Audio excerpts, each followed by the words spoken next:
Hello everybody, welcome to the modernAKIS CCOP2 events, which is more in a hybrid mode, both in Estonia, and I want to thanks a lot our Estonian partner to receive us. And during those 2 days, we will speak about generational renewal of advisors. We have a dedicated and sharing session this afternoon. You will discover how the generational renewal of advisors will be is led in Estonian, and also some nice example coming from Netherlands. And tomorrow morning we will do in Estonian, in face-to-face, a presentation from France about how we do it in Occitanian, and also an interactive part. I remember you that for the CCOP2 events, the aim is to produce at the end a policy brief. And now I leave the floor to our representative of METK, Pille. Thank you. Hello, everyone. Thank you for, it's my pleasure really to welcome you to Tallinn and to this CCOP2 workshop under the modernAKIS project. And we are very delighted to host this. Okay, several slides. Yes, we are very delighted to host you here, and also that this community of practice meeting here is dedicated to generational renewal of advisors. And this topic is particularly close to Estonia, and it's not because we are facing similar issues with the demographic challenges as many other countries, but because we are also celebrating 35th of anniversary of Estonian advisory system. And for 35 years, Estonian advisors have helped Estonian farmers and rural entrepreneurs to adapt to this changing world, to changing markets, changing climate, technologies, regulations, and in general, societal expectations. And looking back, we can say that we have achieved quite a lot, and I hope Leho will tell you more about the actual concrete achievements of our advisors and also the plans for the future. But looking, so we can be proud what we have achieved, but at the same time, if we look forward, we need to ask ourselves a question, a critical question: who will be the advisor for next 35 years? And this is the topic of this meeting here as well: how we attract young people to this profession nowadays, how we ensure that experienced advisors can and actually are willing to pass on their knowledge, and not only knowledge, but networks, their contacts, etc. And how do we keep this advisory work relevant in this rapidly changing world? And I think these are not only sectoral questions, but they are more critical questions to be asked by our countries and our societies. So many countries are facing this aging advisory workforce. Less and less young people actually want to commit to agriculture, to advisory work. Competition is tough. Competition for talents is increasing everywhere, which means that we have to more and more show how and which are the pathways for these people who actually want to commit to these systems. So I hope during these 24 hours we will talk about these good practices which countries have already implemented, and we also think together, what could be the ways. So what could be the ways to make these advisory careers visible, attractive? What are the ways to actually invest in let's say, professional development of these people, mentoring opportunities? I think also we need to see and share information and knowledge about how to support interdisciplinary skills, communication, facilitation, all of those soft skills, but at the same time also the digital competence. And I think the most important for the advisory is this system thinking. that they need to see very many things at the same time and make sense of it. And at the same time, we still need to create this atmosphere or a space for them to feel valued and supported. Knowledge is flowing faster and expanding faster than ever before. Information is everywhere. AI can find you solutions in seconds. But somehow still, despite of all of this technology change and technology, let's say, opportunities, it has still remained that people are looking forward to this trusted human touch or guidance. And I was really thinking about why is it so? Because why don't, maybe it's just at this phase, and that maybe in 2 or 3 years we actually trust this AI and these robots so much. But at the moment, I would say that it is that we are not only seeking the information, we are seeking for interpretation, we are seeking for kind of confidence, and also we need like someone to help us to understand this complex world we are living. So in this 35 years, we have gone through different changes in our Estonian advisory system as well, and I think it's everywhere that it's rather political topic. And I think in 35 years we have changed our advisory system for 20 times at least. But somehow at this moment, which we are living now, we have put quite strong emphasis on linking these advisory systems into AKIS, into this AKIS development.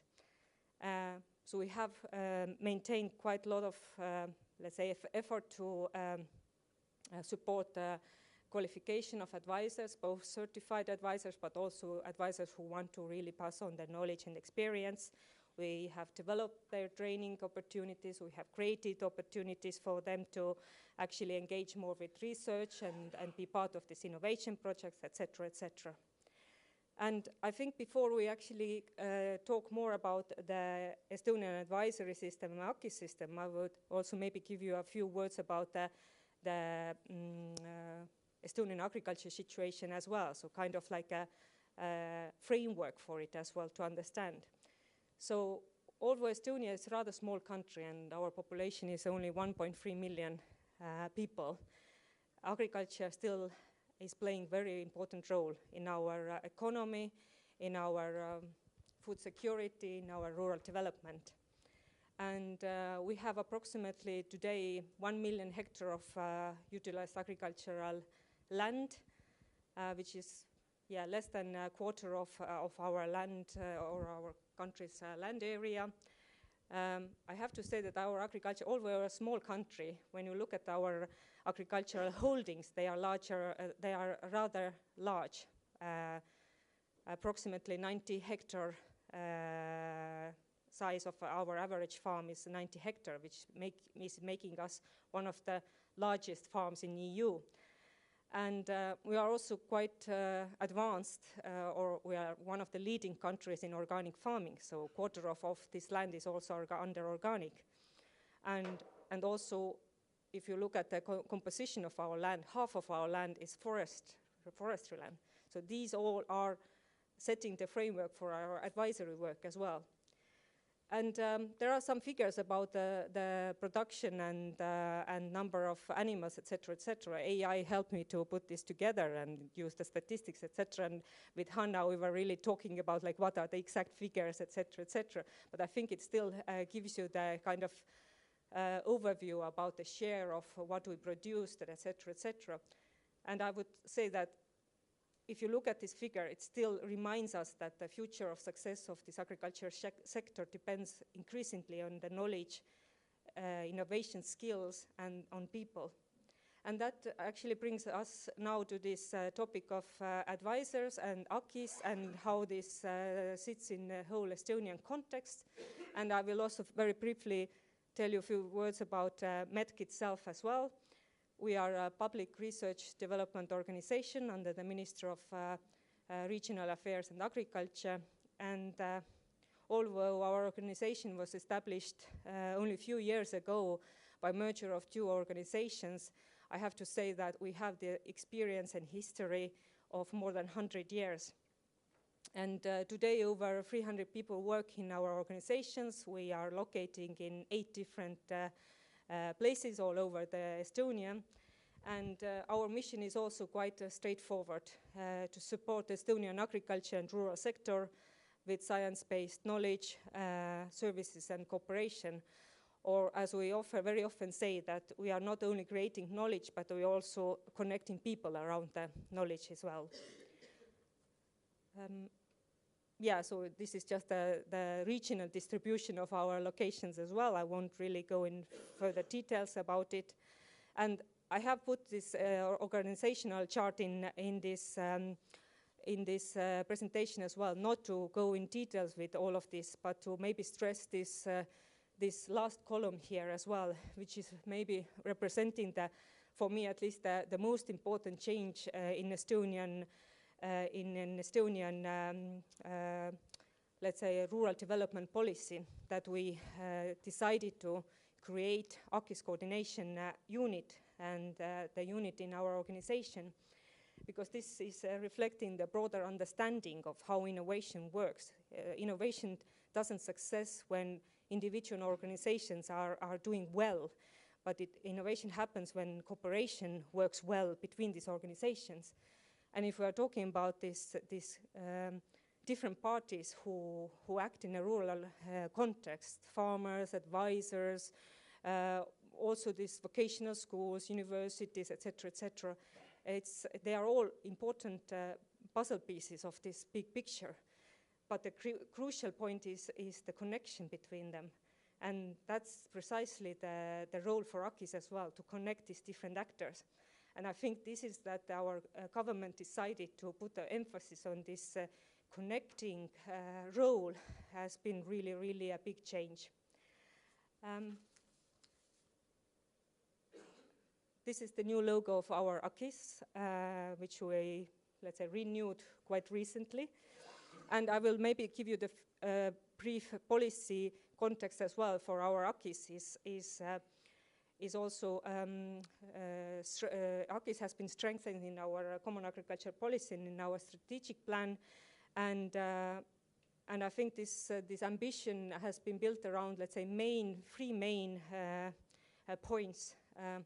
We really wanted to decrease or create less fragmented AKIS ecosystem, to bring these different puzzle pieces together and facilitate the cooperation between them. Secondly, the emphasis of continuing emphasis on advisory services and advisory support, and also the like supporting the innovation cooperation as well through different activities. And we have also in our strategic plan put quite a strong emphasis on ICT and digital solutions. Yeah, in general, yeah, just to maybe summarize it as well, we really want to make the information and the knowledge to be found easier, also that it's easier to share and easier to apply. And maybe more about this AKIS Center itself, or what METK is doing as well.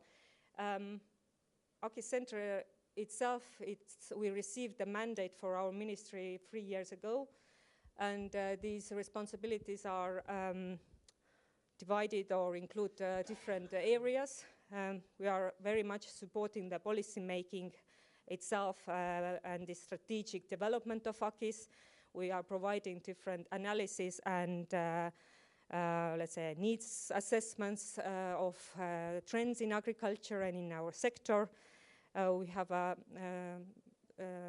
responsibility to act as a kind of like a back office for our advisory services.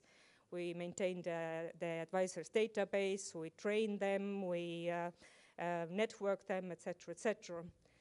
Quite big emphasis of our AKIS work is related to knowledge exchange. We don't do it all ourselves or by ourselves, but we do it together with our partners. Every year we organize over 150 different events, study days, information days, conferences, etc., etc. And also together with our partners, mostly with our paying agency, we also develop digital tools and also the knowledge platforms. And hopefully by end of this year, we can launch we can proudly launch the new AKIS portal, which is really providing the good base for our advisors, but not only.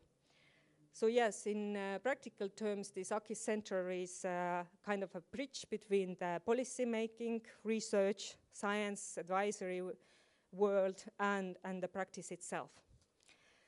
And I have 2 more slides. This is maybe just to bring it all together as well, this what we do in our AKIS center, this portfolio or this suitcase of services here is not only consisting on what is being supported by the CAP strategic plan, but we are really very much trying efforts or making efforts to bring in the knowledge which exists somewhere else as well, in different, even in different under different ministries, etc., etc.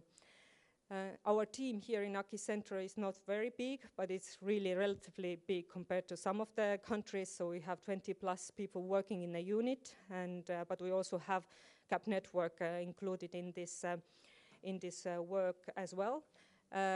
This work has been supported by thematic AKIS councils, who are really consisting on the farmers or the sectors itself, who are really deciding on what is the focus of next year's knowledge exchange activities, what information days are needed, etc., etc.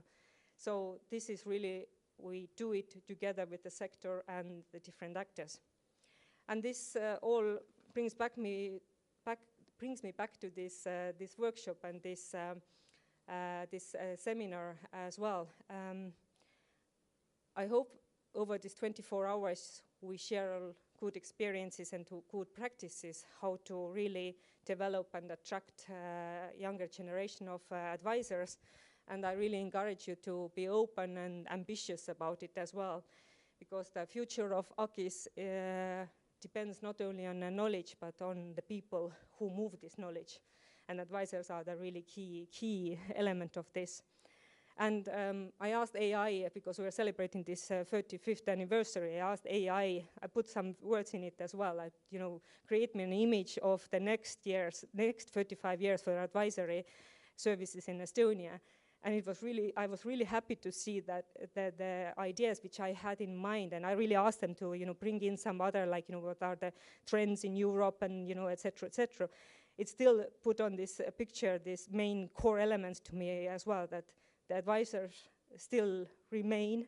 They still need to technical experience and expertise, digital competencies, communication skill, facilitation skills, and also the ability to connect these different actors together. So this is the core business of the advisory work hasn't changed in this AI model.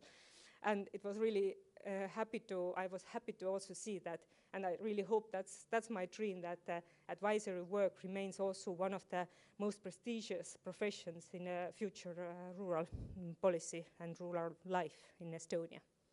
So that was briefly all from my side for us to give you the context for Estonia. I hope that more technical information comes later. Thank you very much, and hopefully it will be a success.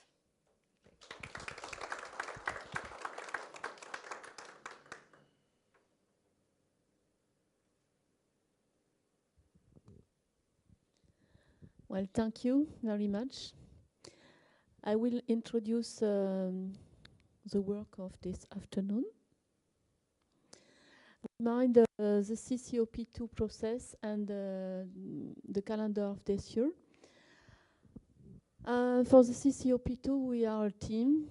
Here there is Marlene from BBP, Avian for the task 1.4, because the CCOP2 events in face-to-face are linked with the task 1.4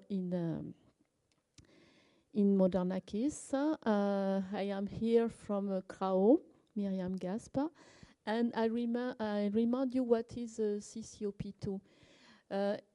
in modernAKIS, in each member state, you have the community, national community of practice, in which you decide that some of your partners came at the European level to bring at the European level your nice practice, and also to bring back to your country what you learn at the European level. The aim is to upskills and update the skills of our community of practice all around the European. There is 5 thematic. The second one is about advisors. What we will do this year. So in April we had an online meeting, and now, as this year it is the year of the training, we will speak about the generational renewal in Tallinn. In Poland, we will fix the day tomorrow, but it will be in September and in Poland and in face-to-face. The day will be fixed tomorrow, and for the people who are in line, we will send you after this meeting. And in November, we will have the online meeting, which will be based on the certification and the registration. The aim is that after all those input coming from this year, we will be able to produce 2 policy briefs. One will be about the generational renewal of advisors and farmers, and the second one will be about the training of advisors. How we work during the CCOP2 meeting. We make a state of start. After we had some speakers, we sharing the practice, and after we will do the policy recommendation. And now what we will do during those 2 days. This afternoon we will have an in-depth input coming from our partner about what is happening in Estonian about the generational renewal of advisors. After we will have a coffee break, and we will have also an in-depth information coming from Netherlands. And we will finish the day by the wrap-up session. Tomorrow morning, we will share, we will have a feedback on today, and we will have a quick information from what happens at the regional level in France, and we will play a role on how to support relevant generational renewal in 2 parts. Now, you will discover what we will do. And after we will have a wrap-up session, and the next step. During the next step, we will fix the day for the meeting in Poland. Now I give the floor to Leho.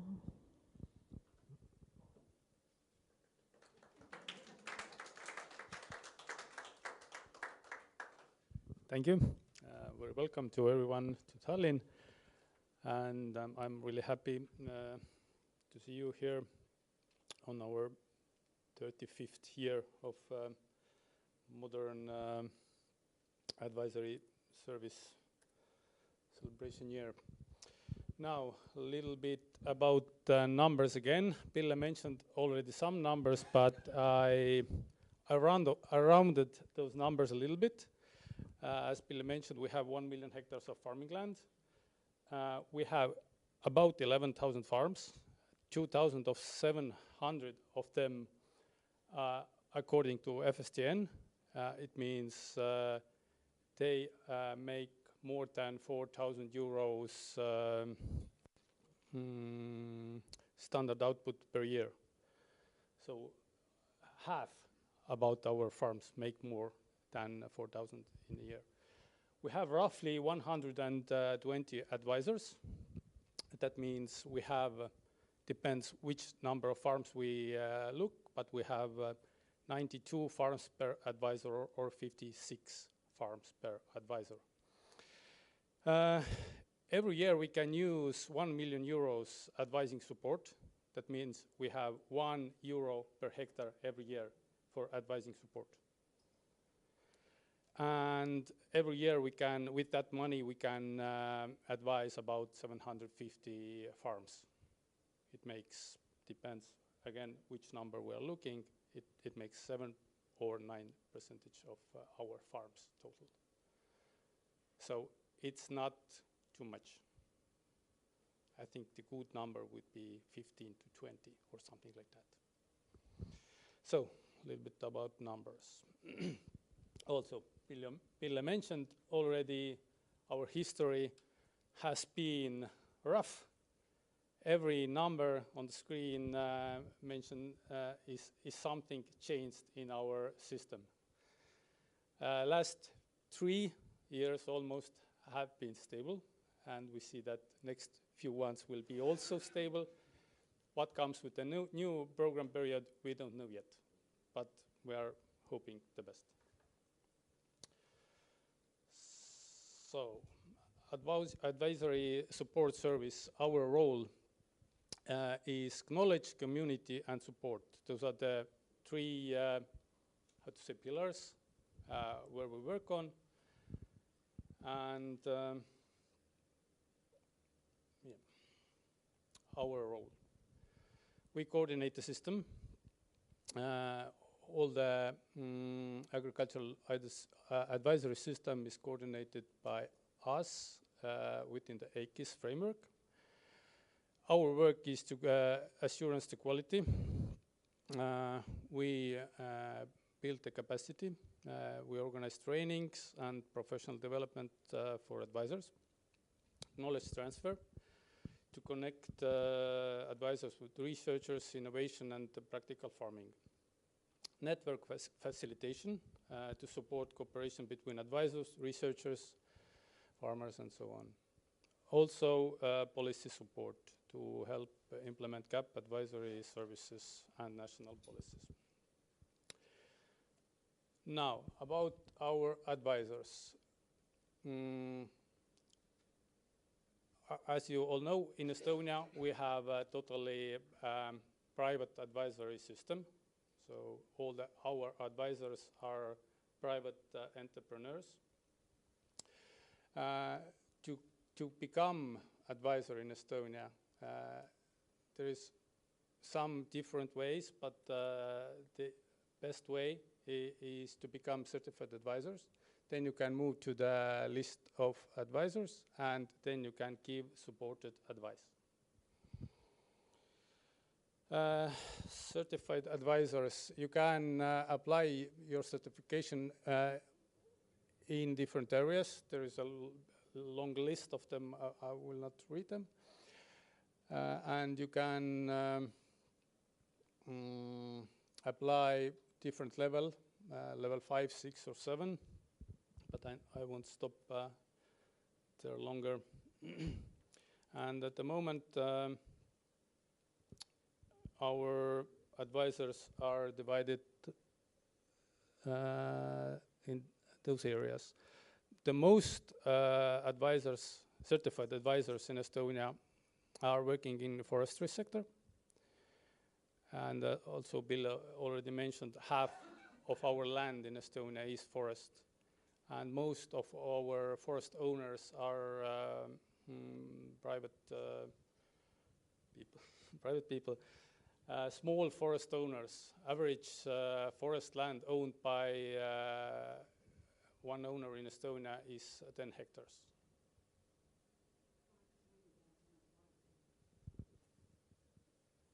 Sorry?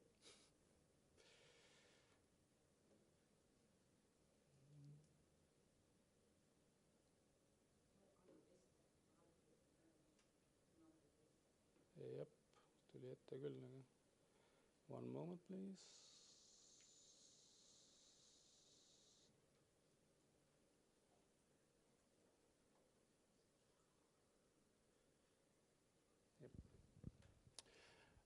Half of our advisors are in the forestry sector. And next biggest, bigger bunch is in rural economy and plant production and animals, and all the others are only 8% of our advisors. If you want to become certified advisor in Estonia, you have to make through the training of advisory methodology. In Estonia, at the moment, we are using the CECRA Module 1 and Module 2 for it. And it's compulsory in Estonia since 1996. But the CECRA became, Hanna can tell, just a number of the year. Yeah, CECRA is an international training system, so it is used in several countries. But we started with the same ideology from the 96 exactly, but the CECRA came later, but it's the same field. So into the CECRA we went 2023. Thank you. Okay, if you are already certified advisor, then you can make application to be in the list of advisors. If you want to be part of this list, then there are 4 different ways. One of them is certified advisors. Another one is researchers and teachers. Third one is practitioners, farmers, or so on. And also advisory training program graduates. We had those last year, 20 plus new young advisors came to the list of advisors through the training program. And all those advisors who are in the list of advisors have to take mandatory training 24 hours per year. And in the list, there are areas of advice you can give for the farmer or the forest owner. It's a little bit shorter list than was the certification areas, but they cover all of them. Our list of advisors are divided mostly rural economy and plant production areas. Forestry is here a little bit lower than we have certified advisors, but the forest advisors are supported through the other ministry also, so they don't have to be in this list. And supported advisors last year, 2025, there was 53 advisors who used the governmental support to advise farmers. That makes less than half of our advisors list who used this support.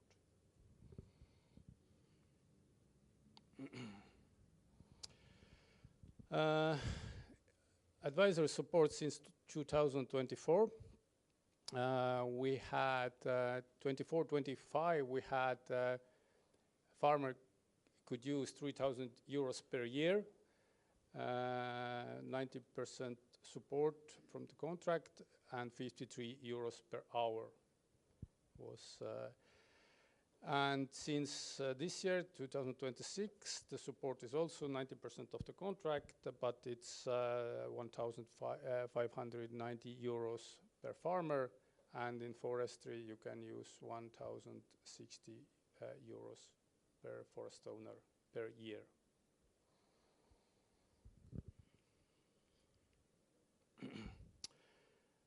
In 2025, we had 774 clients in advisory system.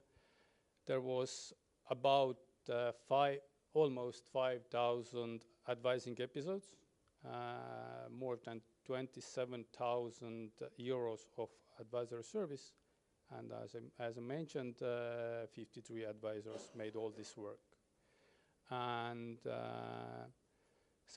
about 75% of advised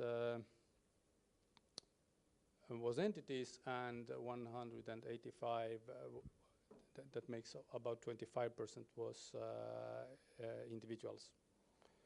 Most of the individuals were forest owners. Budget in 2026, 1 million euros for supported advice. In 2024, we used 1.2 million. And in 2025, it was a difficult year because we had contracts for advising from the advisors. We had 1.6 million, but we had money only 1.3 million. So roughly about 300,000 euros the advisors made free work. And that was really a big problem. But as I mentioned, in 2026, we decreased the maximum support per farmer, so we hope now we can afford more to advise more farmers. And the budget for the whole period is 6 million euros.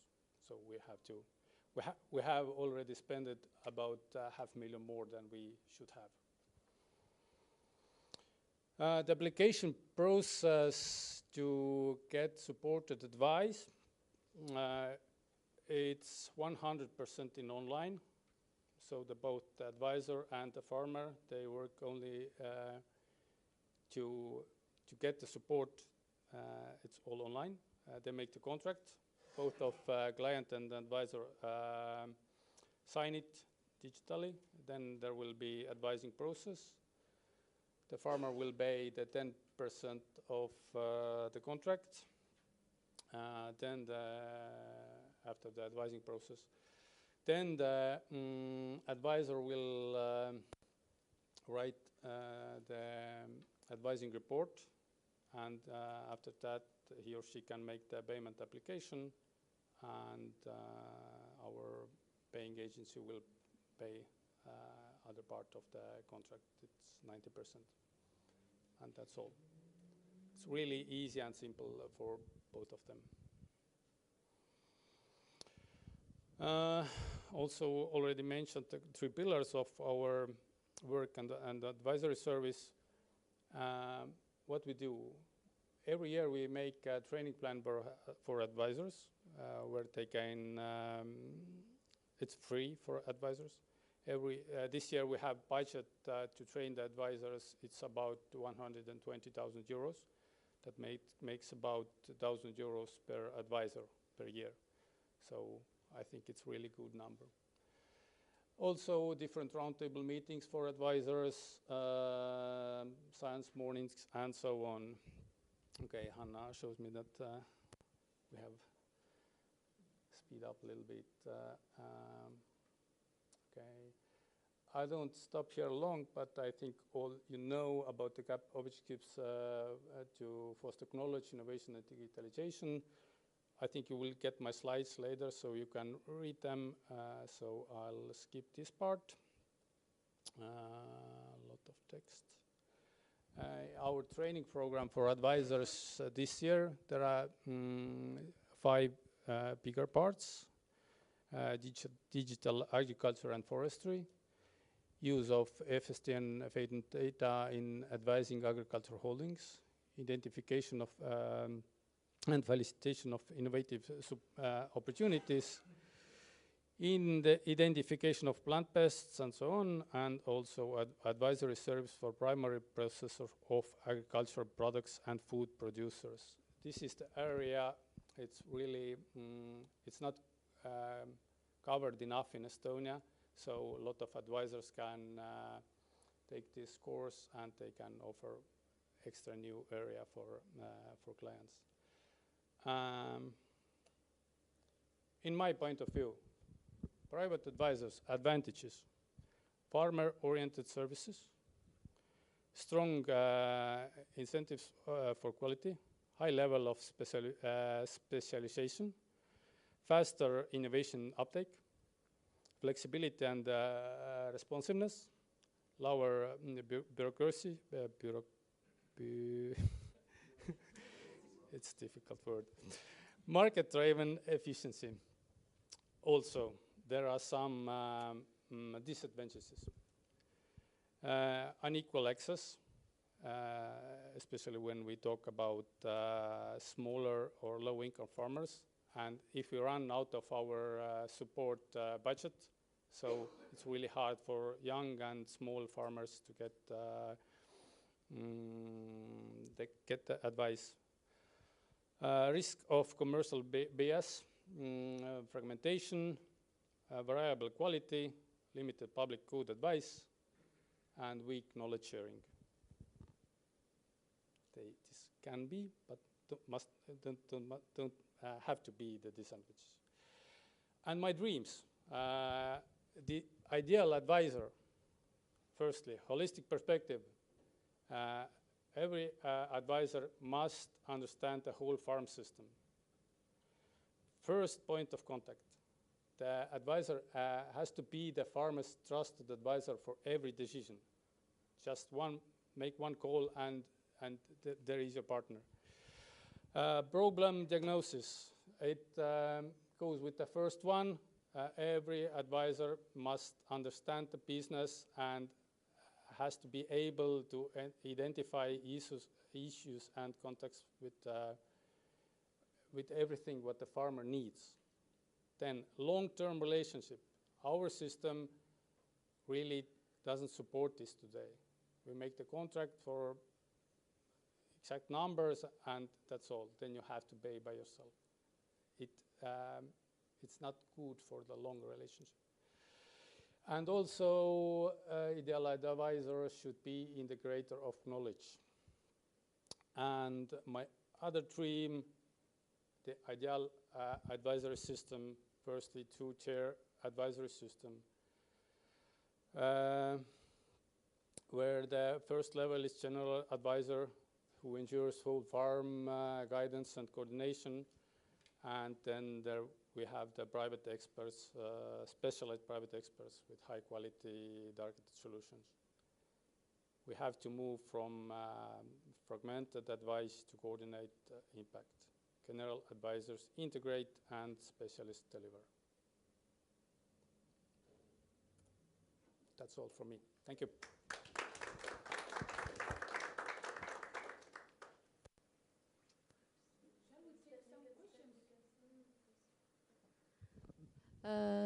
Is there some question in the in YouTube? There is some question.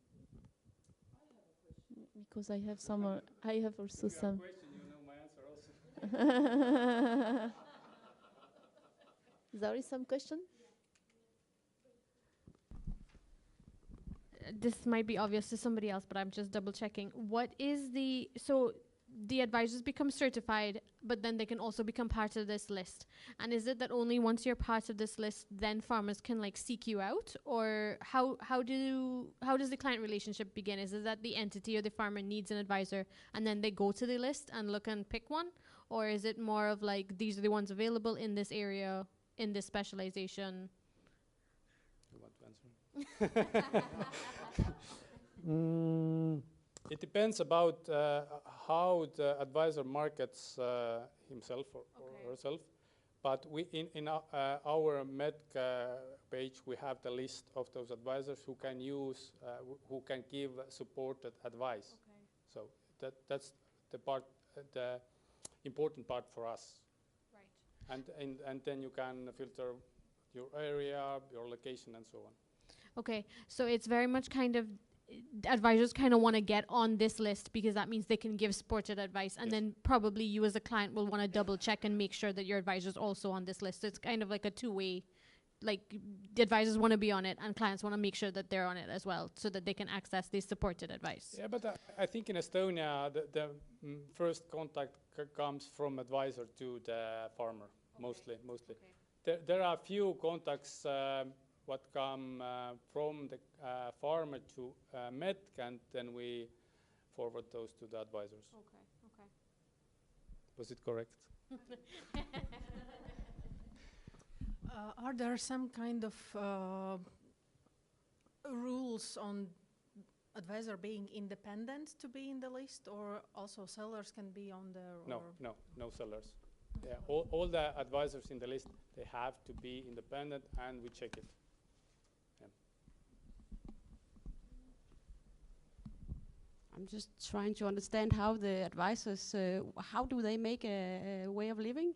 Do they must have some other work also? Yeah, some of them if you are can say farmers. what are their background? Can you say something about that?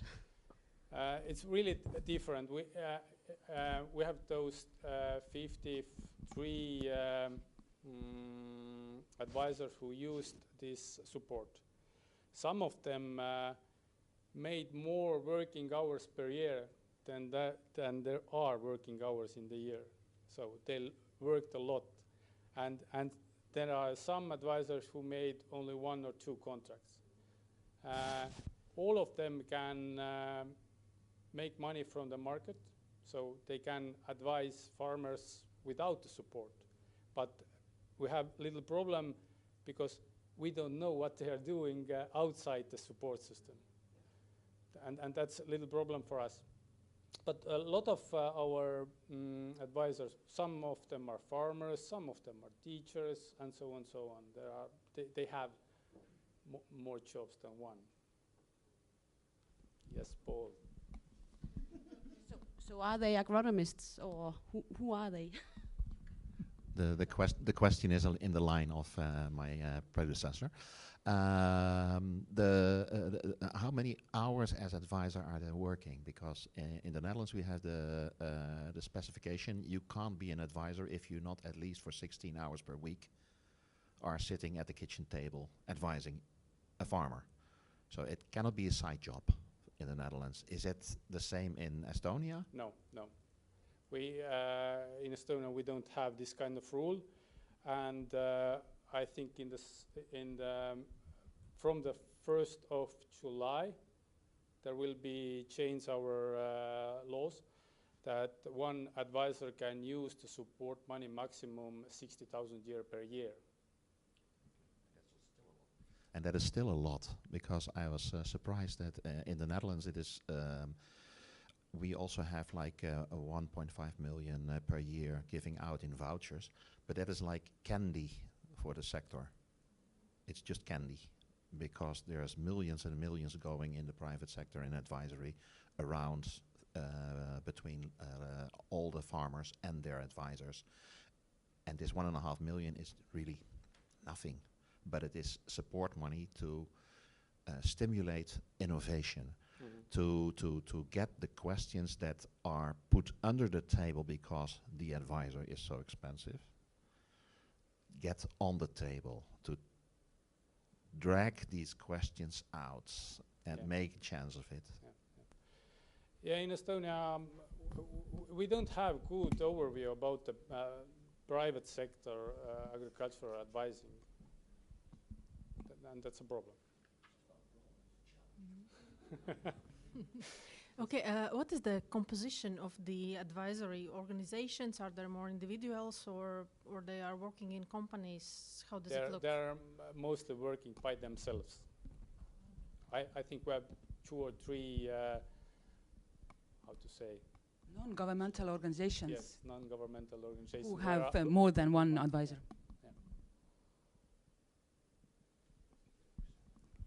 Any other questions right now? Miriam, you as well. Okay. I would like to ask, how do you ensure, or how do you check that the advice given is impartial and the advisor has no conflict of interest?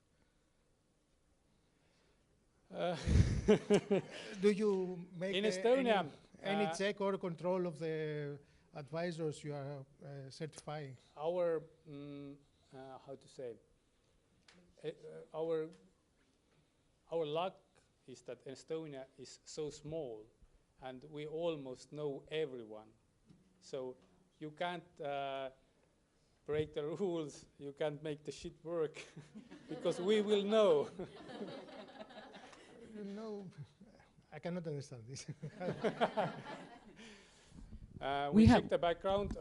If the certified advisor wants to come the part of the advisor's list, then we check the background and we know where he works, what he does, and so on.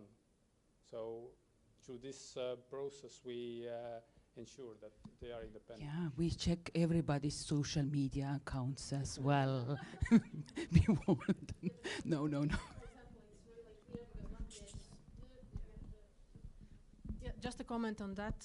For me, it's really clear because Latvia is just as small as Estonia, and everybody knows everybody. So it's just not possible to make shit. Yeah.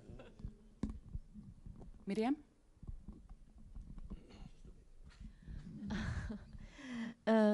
You say that you meet more than 700 farmers, buyers. Is it in face-to-face or is it in a collective way? Most of our advising, they meet, then our advisors mostly meet the clients face-to-face. Okay. At least once. Yeah, the kitchen table, yeah. Okay. Forest advisors really often meet in the forest and also on the field and so on, yeah. And you speak about rural economy. For you, what is what is the meaning of rural economy? Hanna, you it's everything everything about advising that isn't agriculture or forest.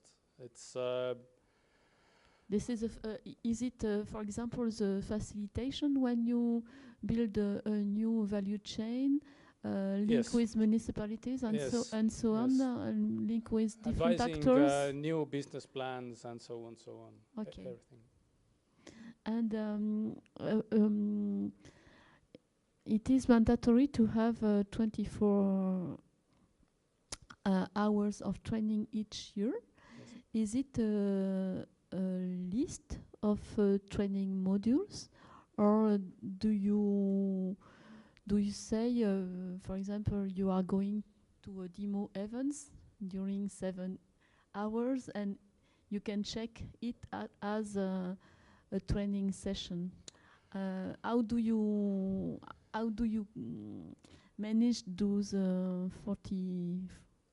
24 hours of training? Angelica. Maybe it's Angelica's job to check it. So I sent 3 letters from advisors in year to tell, please send me the certificate, all what you have. If they don't have certificate, they send me essay. I tell this is essay because they tell me what they have made about a year. Best is certificate, but if they don't have, today is not with certificate, but this theme is very important, and they can tell, then we can make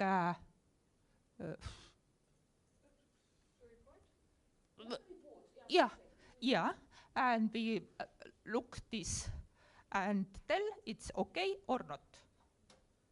They mostly it's okay. Yes, mostly okay. We don't have give the training hours for the medicine and for the car school. This is not for advisors.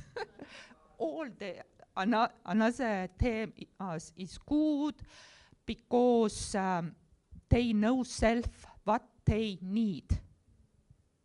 We don't tell. Of course, we make training too. Leho make one slide about this, but they advisors can find self the trainings programs too. Who certifies these education, trainings, workshops that they follow? Is there also a control? Repeat the question. Paul asked who certifies the training. In Estonia, our educational ministry gives the permission to the training companies to give out this certification. So everyone can't give it out. So yeah. Of course. Now we need to go. Okay. Thank you. Thank you.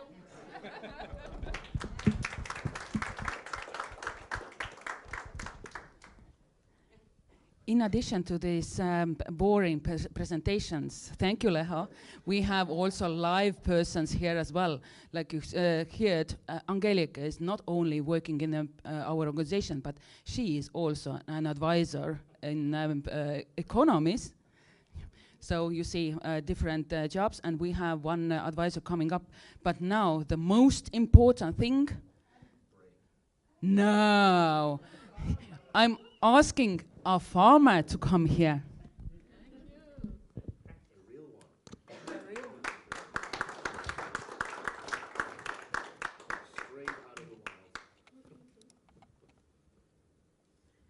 just putting the correct slide. Yeah, and this one, we will not have the this kind of presentation here, and I'm gonna grill Andres. And Andres is has collected so many things from all the previous presentations, and now you can think about whatever he wants. Andres, you are a crop farmer, I presume. You have been nominated so many times as a best farmer of the year, century, and so on, correct? Tell me about yourself and your farm, please. Hello, everyone. At first, I think everything is not true what Hanna said. I might have some nominations, but I think those are not important. I'm a cereal farmer, only cereals.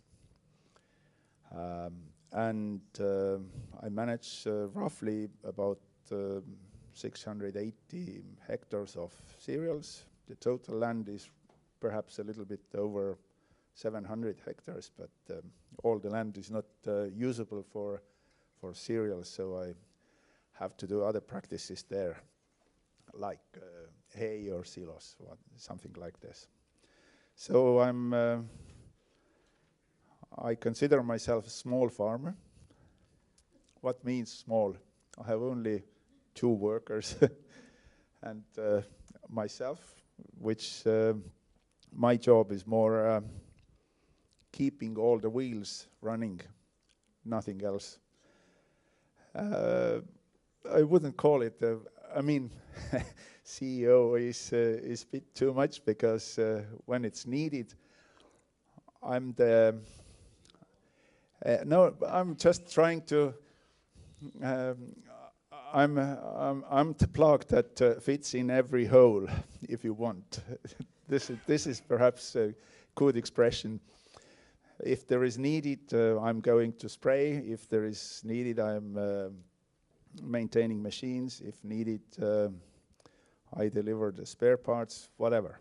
So I say that my task is to solve the problems that everyone else can work. So this is as easy that it might sound. You said that you consider yourself as a small farmer with your 600, almost 700 hectares. But compare it to the Estonia, because it's not normal. We saw the picture of 91 hectares per farm. Comment about it. I think some of those 11,000 farms I call it subsistence farms or whatever it is. I mean, some people just feel that they have to apply support and they sound like a farmers, but maybe I'm a little bit wrong, but my assumption is that 80% of the agricultural production or produce, what we actually do, is produced by maybe 1,000 farms out of this 11,000. And most of them are not subsistence farming, they are professional farms. And not to say very professional farms. I think this is today's real situation. I'm also involved in Estonian biggest grain growers cooperative. There is 200 members, 100,000 hectares, and that makes average farm size 500 hectares. And in circumstances when you have competing farms, something like 1,000, 1,500, 2,000, then 600 is small. I call it one combine farm, if you want. That's the limit. Or I can use perhaps additional 200 hectares, but this is then beyond. This is already then a full-size farm for one combine. Let's go back into your background. You have so many mixed roles before in your history.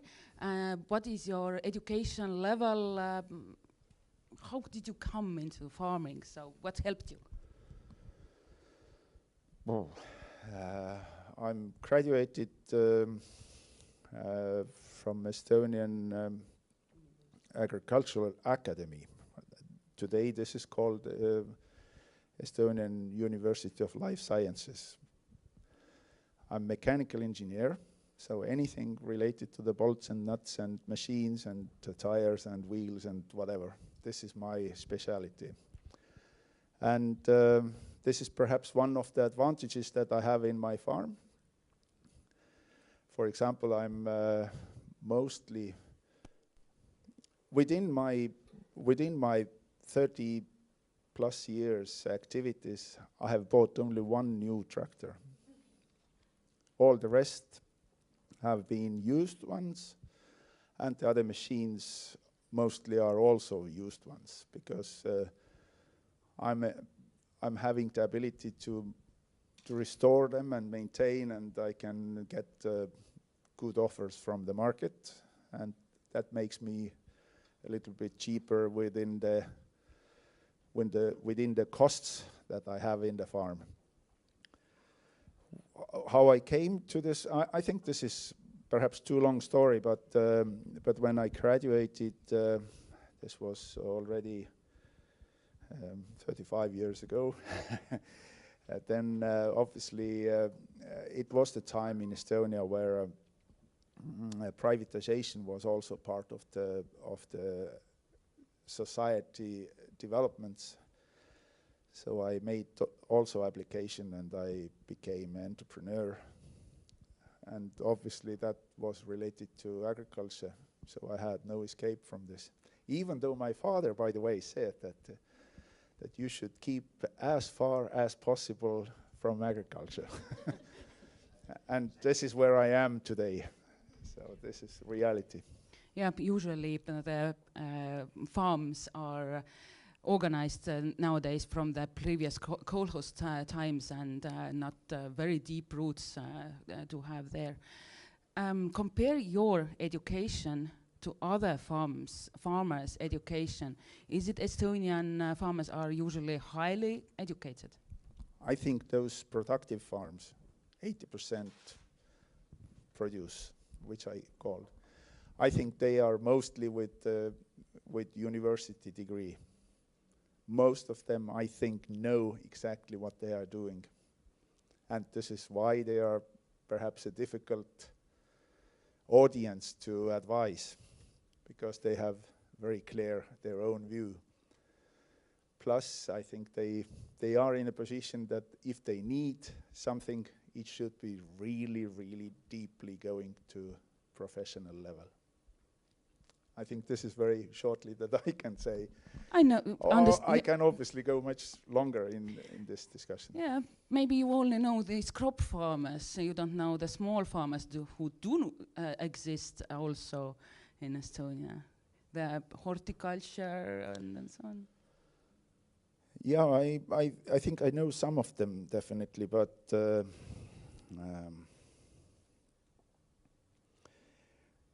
I think the difference is in a scale that some small people, I consider it more like a hobby that is having extended to certain level.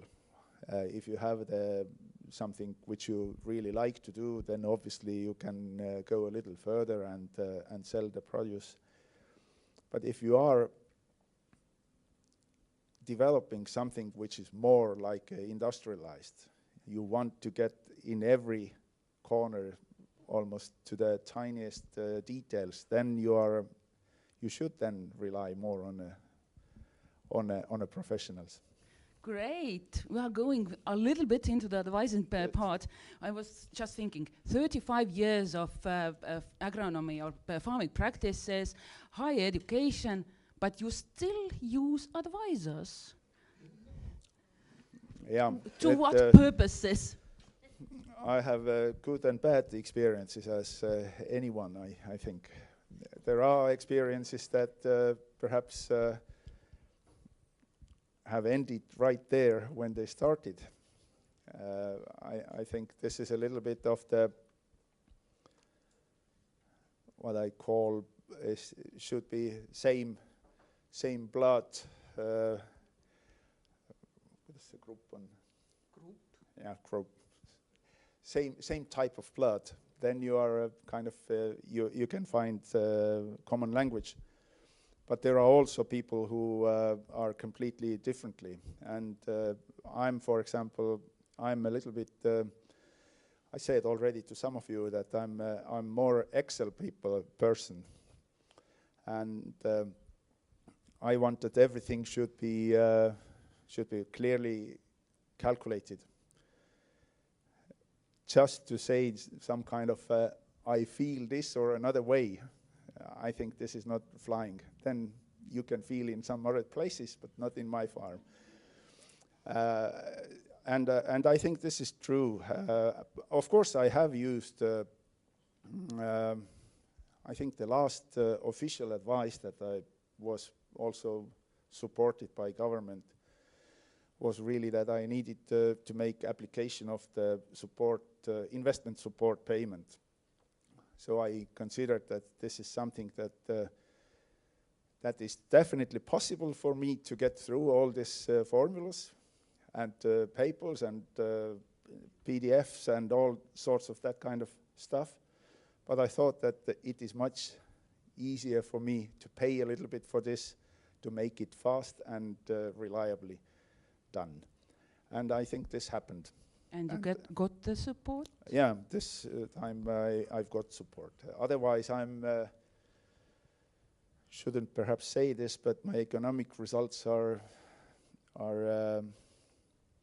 perhaps too good that I'm not compatible, or I'm not good for the support payment. So they say that I can manage without the payments. But so this is a little bit of something that I consider is not very favorable for me. True stories. But you use other advisors as well, not your neighbor farms, your cooperative advisor? I think there is 2 levels. I have actually hired an agronomist. I call it still contracted agronomist because I'm paying every month for him, even though this is not full-time job. So I think in terms of this, what you're doing here is he's advisor for me. But he's really deep agronomist, kind of every week going through my fields, getting all the stuff that he can see there, making me advise what I should try to do next. This is in the summertime every week job, and he kind of comes and goes, and he's actually trained by me. This is important because when he finished the school, his first workplace was in my farm.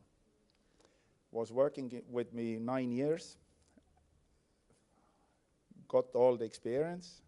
He got all to know the soils, the fields, the details here and there, and he left obviously for bigger challenges and better jobs, whatever, and we agreed that he will continue this. So this is a little bit of evolution, but this also answers partly your question, that how to get this younger generation to work.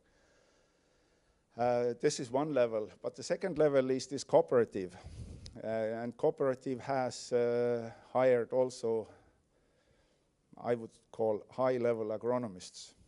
High level from that point of view that they are very well known all around in Estonia. I mean, they are really stars, bright stars. And they are now paid by the cooperative, which makes the advice for us more valuable because they are not trying to sell anything for us.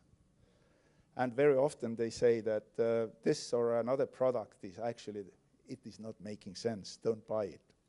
So I think this is a little bit of the advice that we really need, because we need to spare money, that we don't have to spend the money. Well, this is easy to spend. Obviously then there is a third level beyond those agronomists, and there is also young agronomists, but with a doctor degree and so on. Okay, which gives a little bit of the flavor of the level. But there is also a third level, which I call the WhatsApp groups. This is a closed group in the cooperative where all our cooperative members are free to ask anything, even silly questions, and mostly they get straight answer from the neighboring or somewhere else, the farmer. And you don't even imagine how well it works. This is working this way that within minutes you will get the answer. That if you have a problem, you will get within minutes answers, because somebody has already gone through of this problem. Plus, I think, for example, I'm here, my farm is in northern Estonia. Basically, this is close to Tallinn, 15 to 20 kilometers. South Estonia is 2 weeks by nature in advance compared to me. 2 weeks. So when there is an insect in South Estonia, I know that, oh, I have to, next week I have to go and have to see.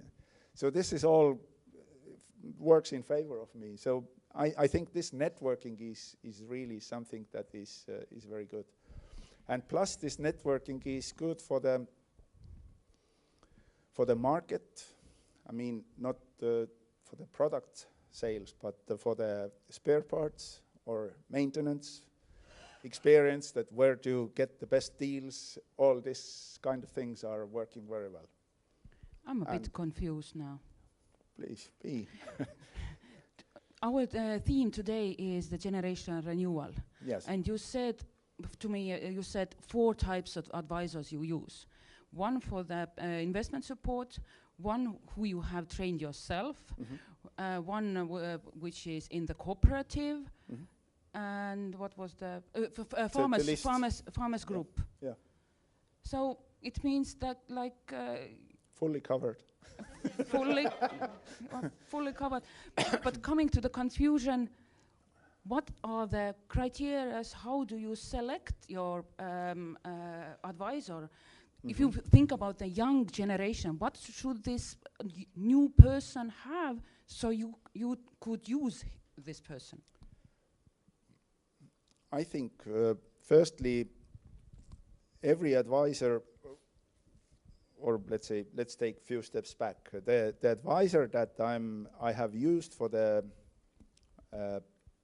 applying this investment support, this was basically also found by the list of farmers, by their experience, that which one of those advisors is having good results.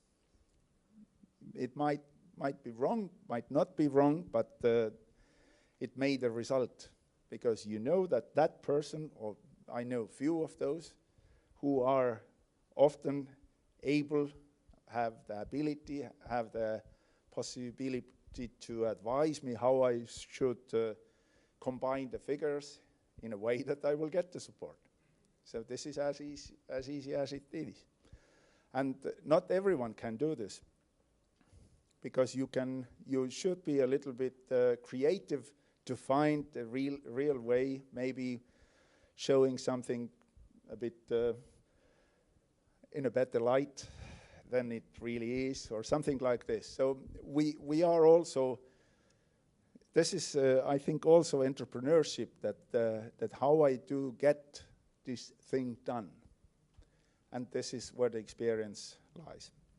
Now it's very difficult to say that how the young ones would be able to come to the market. And if my son would like to come to advisor, I would say that go and work with this experienced advisor. You will get to know the thing, you will help him and her, and you will finally get the knowledge, and you will get also the reputation if you are able to continue that work. I think this is my advice to the young ones. Or which is the Kevili agronomist, the doctor degree, that she is really so good in her detailed knowledge that first I would say that she was not taken very easily, that everyone was kind of holding back. But now, 3rd year already, now everyone, there is trust that she has built. And I think that she has shown that she is able to provide advice that is worth the money. Yeah, That's this concrete person started from the private company, input selling company, firstly. Then she came to the cooperative. Yeah. Mm.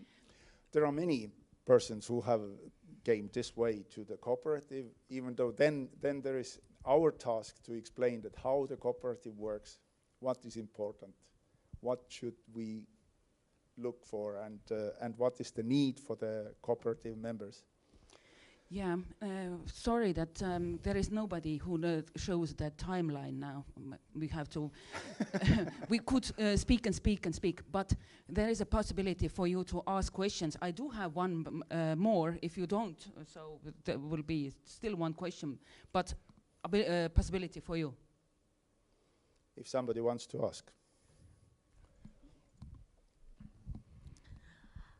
Between an advisor and the use of artificial intelligence, what is the link between the use of artificial intelligence and advisors? You want short answer or the longer one? Short!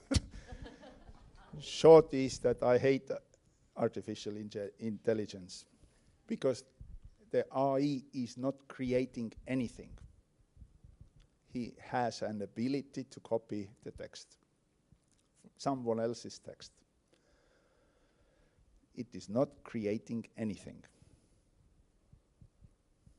I think that answers most of the opinion. And my personal experience is that if you are truly professional and you ask AI of providing something, and when you provoke the AI that how can you answer that kind of that way to this question, and you can discover immediately that AI is able to change the view 180 degrees, saying that, oh, sorry, I didn't know that you are a professional.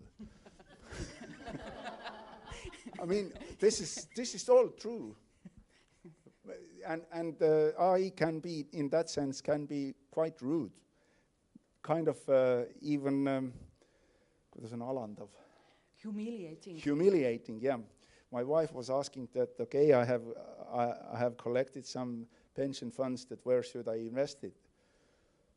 And you know what the AI, you can imagine what the AI was answering. Farming. No. AI was asking that, who needs that small money that you have collected?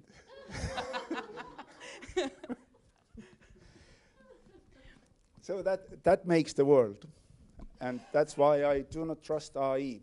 And I would not ask anyone to, in a way, to come with AI advice to farmers. I think this is one of the clearest cases when you will be kicked out. Okay, I just have a question about these cooperatives. And you said you have an advisor using on the different kind of farms in the cooperative. How do you use the advisor? Do you, for example, measure your economics or compare to be develop your own farm in that way? I think this is a bit more sophisticated, because the 3 agronomists for this 200 members, they are paid by cooperative, and the service is free of charge. They have just an obligation to go through the farms every year, like 3 or 4 times. They have divided the areas, and then they make the field walks, and then say that what they can see, and will perhaps make also some suggestions that what we should do. So in that sense, this is not related to anything else than the plant growing activities. If we now come to the economic performance, then this is, I think, a little bit different level, because there is, I said that I have the Excel. My wife is also with a doctor degree and has the economic background. She made me a very good tool for this farm efficiency calculating, where I can, on the basis of any activities that I have to record anyway, like the field book, I have with this activity list, I have also the economic calculation of the farm fields, every single field performance, whether I am in a positive side or negative side. And by the way, we developed this tool not for myself, but rather to limit the agronomist. This is maybe weird, but in practice, advisors are often coming and saying, oh, you should apply this, and we put everything at a little bit more, and you will get good result. My point is that I cannot apply everything a little bit more, because then I will spend all the money for all those nitty-gritties, and I will not get the result. So basically, I wanted that we will predict what will be the yield, what is approximately the price. This is maximum amount of income per this field, and then we start to deduct the activities that we make on a field. I think very simple, but needs a little bit of, it's not precision, but järjekindlus. Continuity. So I need to fill it like every time when the machine is going to the field. And then it makes the day, because then I can see that whether I can spend a little more money on this field or not, or I am already very close to the limit. And I think this is the level. Same instrument is provided by cooperative, similar instrument. So basically, this is long answer to your short question. Yeah, then I guess I have the next one. When considering if you that you want to hire an advisor, what is your criteria? How do you think, okay, this is the one? Farmers advise that this advisor is good.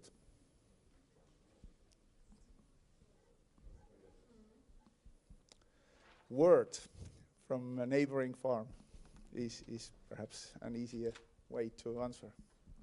I'm sorry, I have to cut this discussion because we have a coffee break sometime coming in. Thank you extremely that you came here, you were willing to share, and I really appreciate that you are honest all the time, even if these comments are not in favor of our organization. Yeah.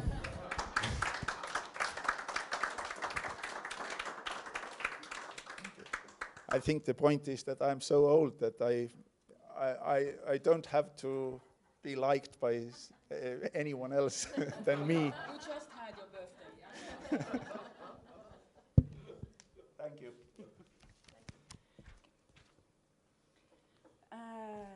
Now I have a possibility to show you how. It's a possibility now to show how quickly I can speak, because now it's a possible time to show you this training program which we have developed and done. So the long title of this training program is written down in here. What if, of course, the main goal or aim is to find new advisors coming. There are a lot of older, no, refined advisors, experienced advisors there. We need some new skills and new ideas, and we saw the possibility in our rural development plan to organize a bigger, more expensive training program for us. Yes, there in this training program we organized these compulsory fields, compulsory things where there you had to do this advisor methodology parts. It was a 8 months program. That means there was no possibility to go deeply into the specialized field areas, so no specialized trainings there. But a lot of time went into the networking, the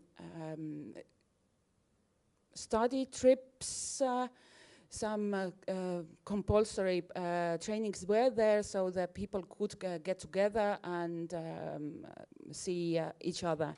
In the end of the program, it was possibility to, you had to fill the portfolio, but it was also possibility to gain the certificate. The certificate Leho talked about, it's not cheap. You have to pay for it.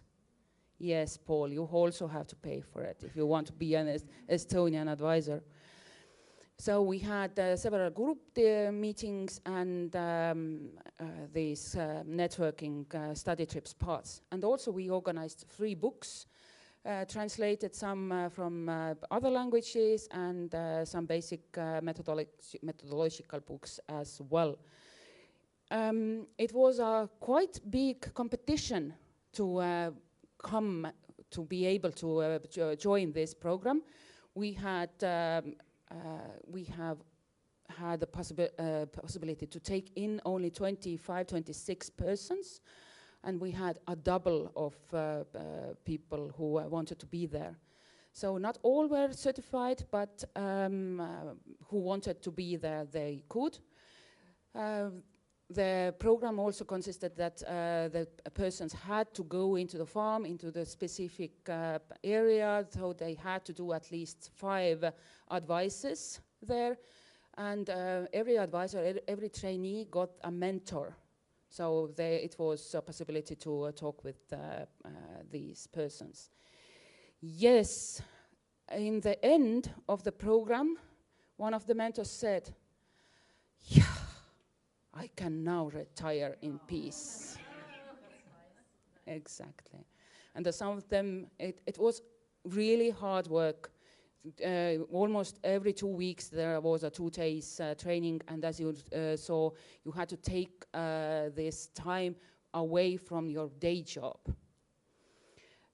So intense period of time, and one of the mentors also said that why he was engaged in it, because I wanted to contribute to Estonian future, Estonian agriculture. So this was expensive, supported by the Rural Development Plan. We hope to continue some of these elements, but never in this level because we don't have enough money for that. But this kind of program should be like every other year there, because this really builds the skills. It really helps to these trainees to get to know each other, and also they have the possibility to step into the farming, because like you saw, the farmer doesn't take the newcomers so easily in. Yes, and it really strengthens the modern AKIS we have nowadays. But I will not continue with my presentation. If you have any questions, we have the questions after the next interview. Because right now in here, we have one of the persons who were in this training program and is certified as an advisor in beef cattle, Sanna.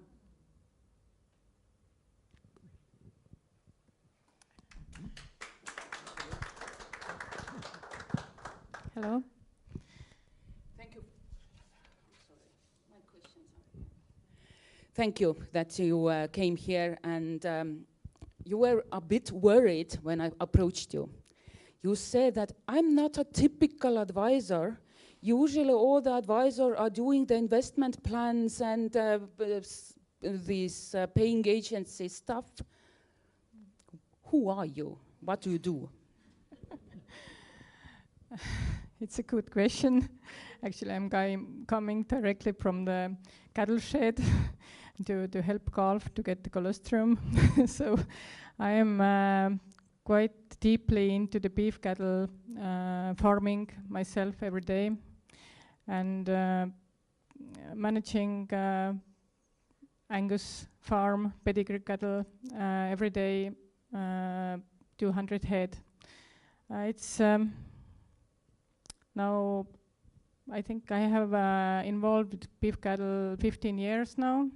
Before that I was breeding draft horses. So breeding is one of the things I really love to do, and I'm very interested of the trends and the new knowledge of different breeds and breeding programs. So no, you are not only the farmer. Please tell more. As being kind of experienced with beef cattle during these 15 years, there is of course some producers who have been interested to have some advice about their breeding plans or their kind of herd development. So kind of year by year I had these kind of contacts more and more. So I was, when I saw this advertisement to come and learn to this training of advisors, then I thought that why not, I can do it. I was just finishing a year before my master degree of animal husbandry in Estonian University of Life Sciences. So I was, when I was studying there, I felt that there is kind of lack of beef specialists in Estonia. So I thought that maybe just give it a little more official kind of touch of my advice to go through this program and see what the life offers.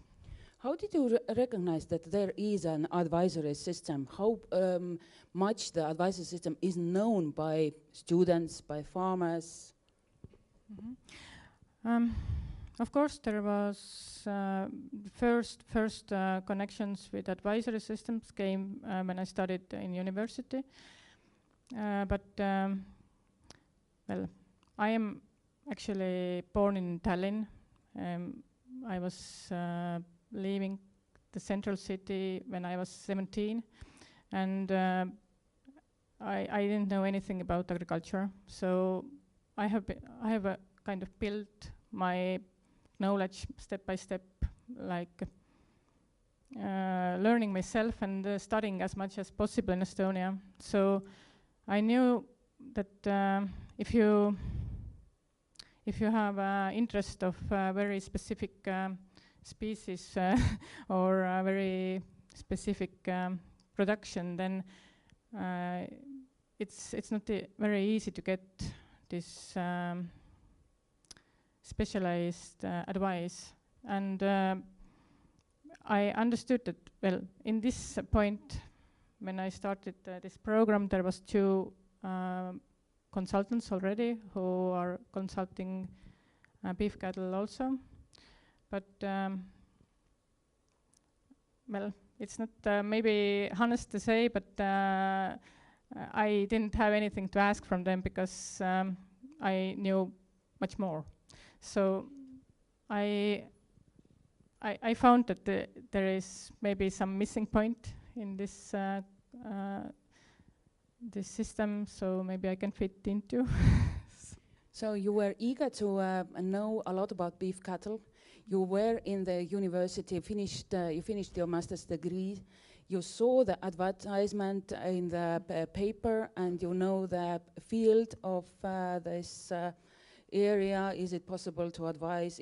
Is there a spot for you? So you had your background there. Yes, exactly.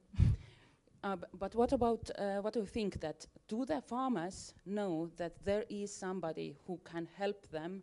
Do they find you? When talking about beef cattle breeding, then there is Animal Breeders Association who got also some specialists to support farmers. But there are 2 persons to do that.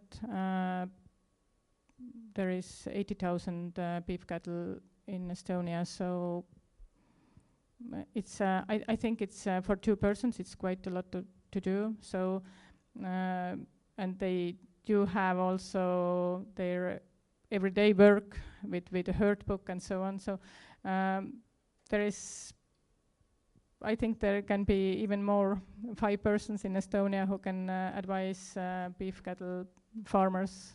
So word to word. Yes. Okay. This program, the training program, was combining advisory methodology, something about economics and digitalization, some study trips, some other possibilities for you to learn, to come together. What was helping you, and what did you miss? Maybe I was missing maybe this artificial intelligence that farmer didn't miss. But I got this training later from METK, so I was very happy with it. But this time I really liked the training. Innovation methods. Yes, also innovation methods and different different views of doing or to go to the client, to go to the farm, and how to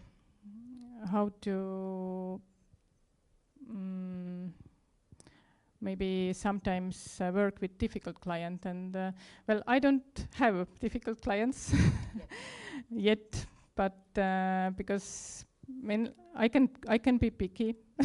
I can be picky. I can say that sorry, I got no time, and that's it. But I think valuable skills came from the training to see the possibilities that can come up during the advising. And you said in the telephone also that a group was helpful to see other persons. Yes, very different areas, expertise, very, very different people, very good network to continue your practice, everyday practice. There is strong connections between us. We can discuss things, and sometimes clients also. And you can send your clients to them for specific things there. Yes, exactly. I rather send my clients when the topic is not involved with the beef cattle breeding. Then I better ask my client to connect one of the colleagues. But this kind of field of advising can never be a full-time job, to my understanding, right? No. For me, at least not, because farming is 95% of my time, so it's quite a small part of my everyday work. What do you think? How much knowledge has one advisor has to have, and how young an advisor can be? Good question.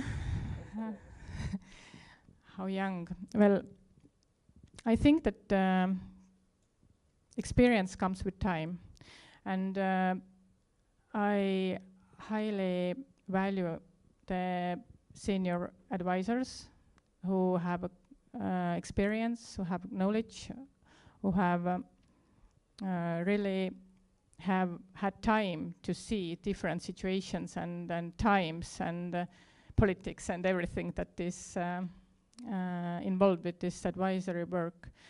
So when I'm asking for advice, then I would like kind of combination of innovation, the new things, and the experience. So in my mind, the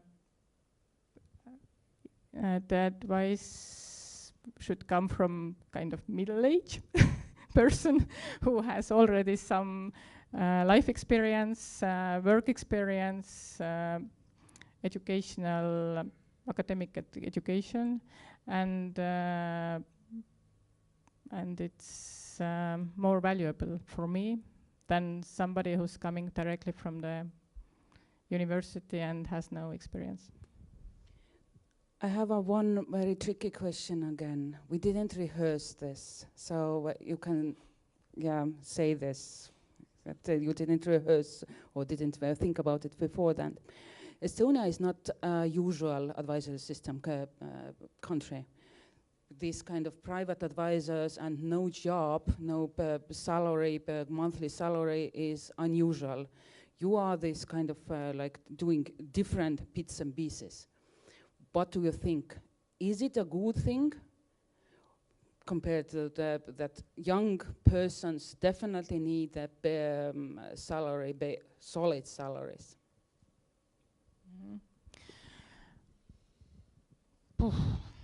I think it's very difficult to put myself into the young advisors' shoes, because when they have only the training and maybe some knowledge from university, they don't have usually the contacts. They don't have relationships with other farmers, the sectors of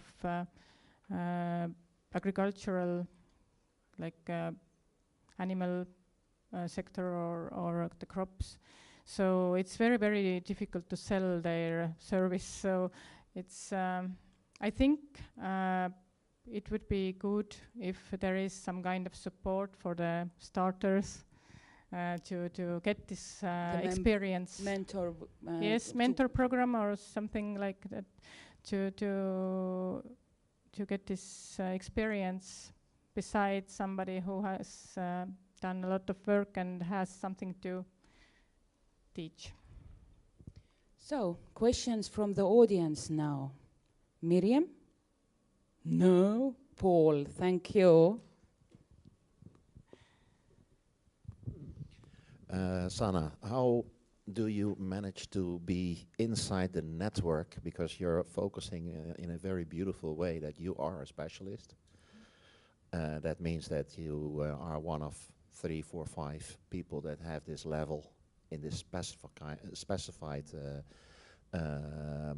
knowledge. But would you become a member of an association or a METK to stay in the network? Would you go to seminars that you meet all kinds of other advisors to use the network, to employ that network for your specialism? Actually, I do. Yes, I do it. Exactly what I wanted to hear. Yes, but there have been topics that I have been doing presentations, or if there is some trainings in Beef Cattle Association, for example, I have been helping with doing these trainings, and I do it like voluntarily, kind of every year. Yeah, but do you also join topics that are off topic for you? Do you enjoy the topics that are off topic?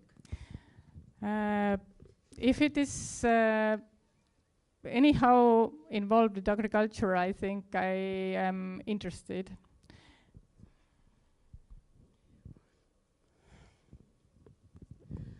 In the program, do you have some facilitation training courses? And do you choose them? You mean the previous this training program it was, or in future? No, in the previous. Grupinõustamine.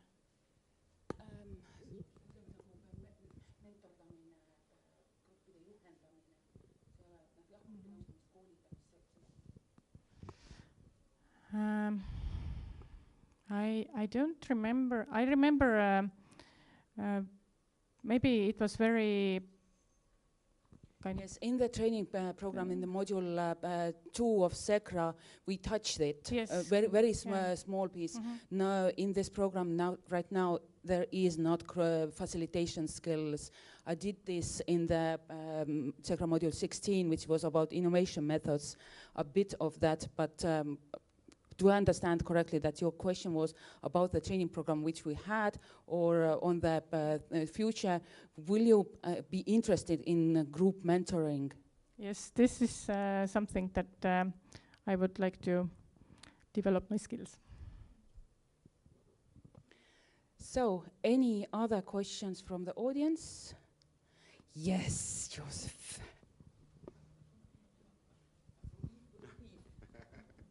Well, having your own animals, do you think that that will make you a better advisor? So you're in the field, working all the time. That makes you a better advisor or not?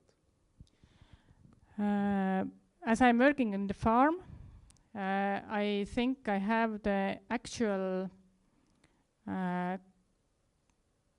understanding what's happening in the beef cattle sector. So I know all the problems, I know all the advantages, I can share the information that is really actual. So I think it is advantage. Thank you. Thank you, Sanna.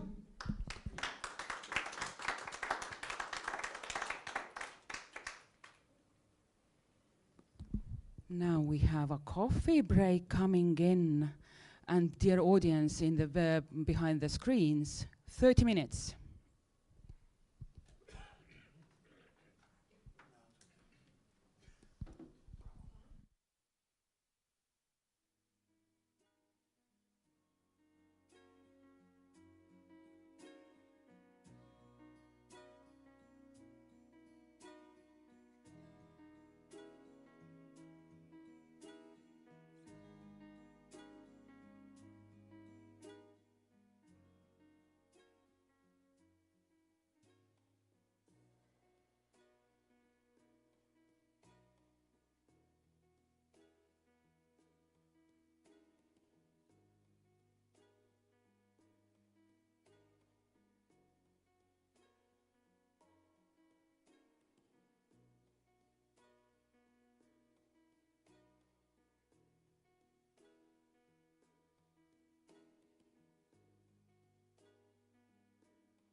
everybody. I hope that your break was nice. Now we will go to 1 hour with Paul from Netherlands. Paul, I give you the floor. Thank you, Miriam. Yes, the Netherlands, a little bit of awkward, swampy area in the northwest of Europe. You all know it. But quite famous of its agriculture. At one time we were feeding approximately 25% of Europe. Whether it was tasty, that I leave up to you. Well, who's this guy?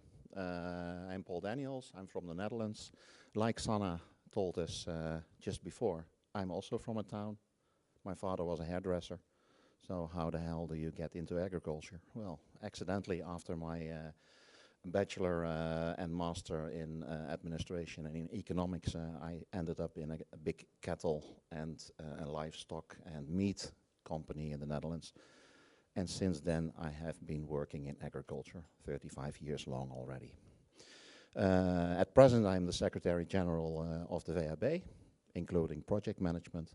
And in the Netherlands we are the recognized or certified organization of all the advisors in the field of agriculture. I do also project management. In that you have to understand that I take approximately 40% of 40 activities in knowledge sharing and in skill sets. I'm a father and well, it was inevitable. I had to become also a little bit a farmer. So I'm a collector farmer and a hobby farmer. Sustainability is in my heart. Fair value is even more in my heart.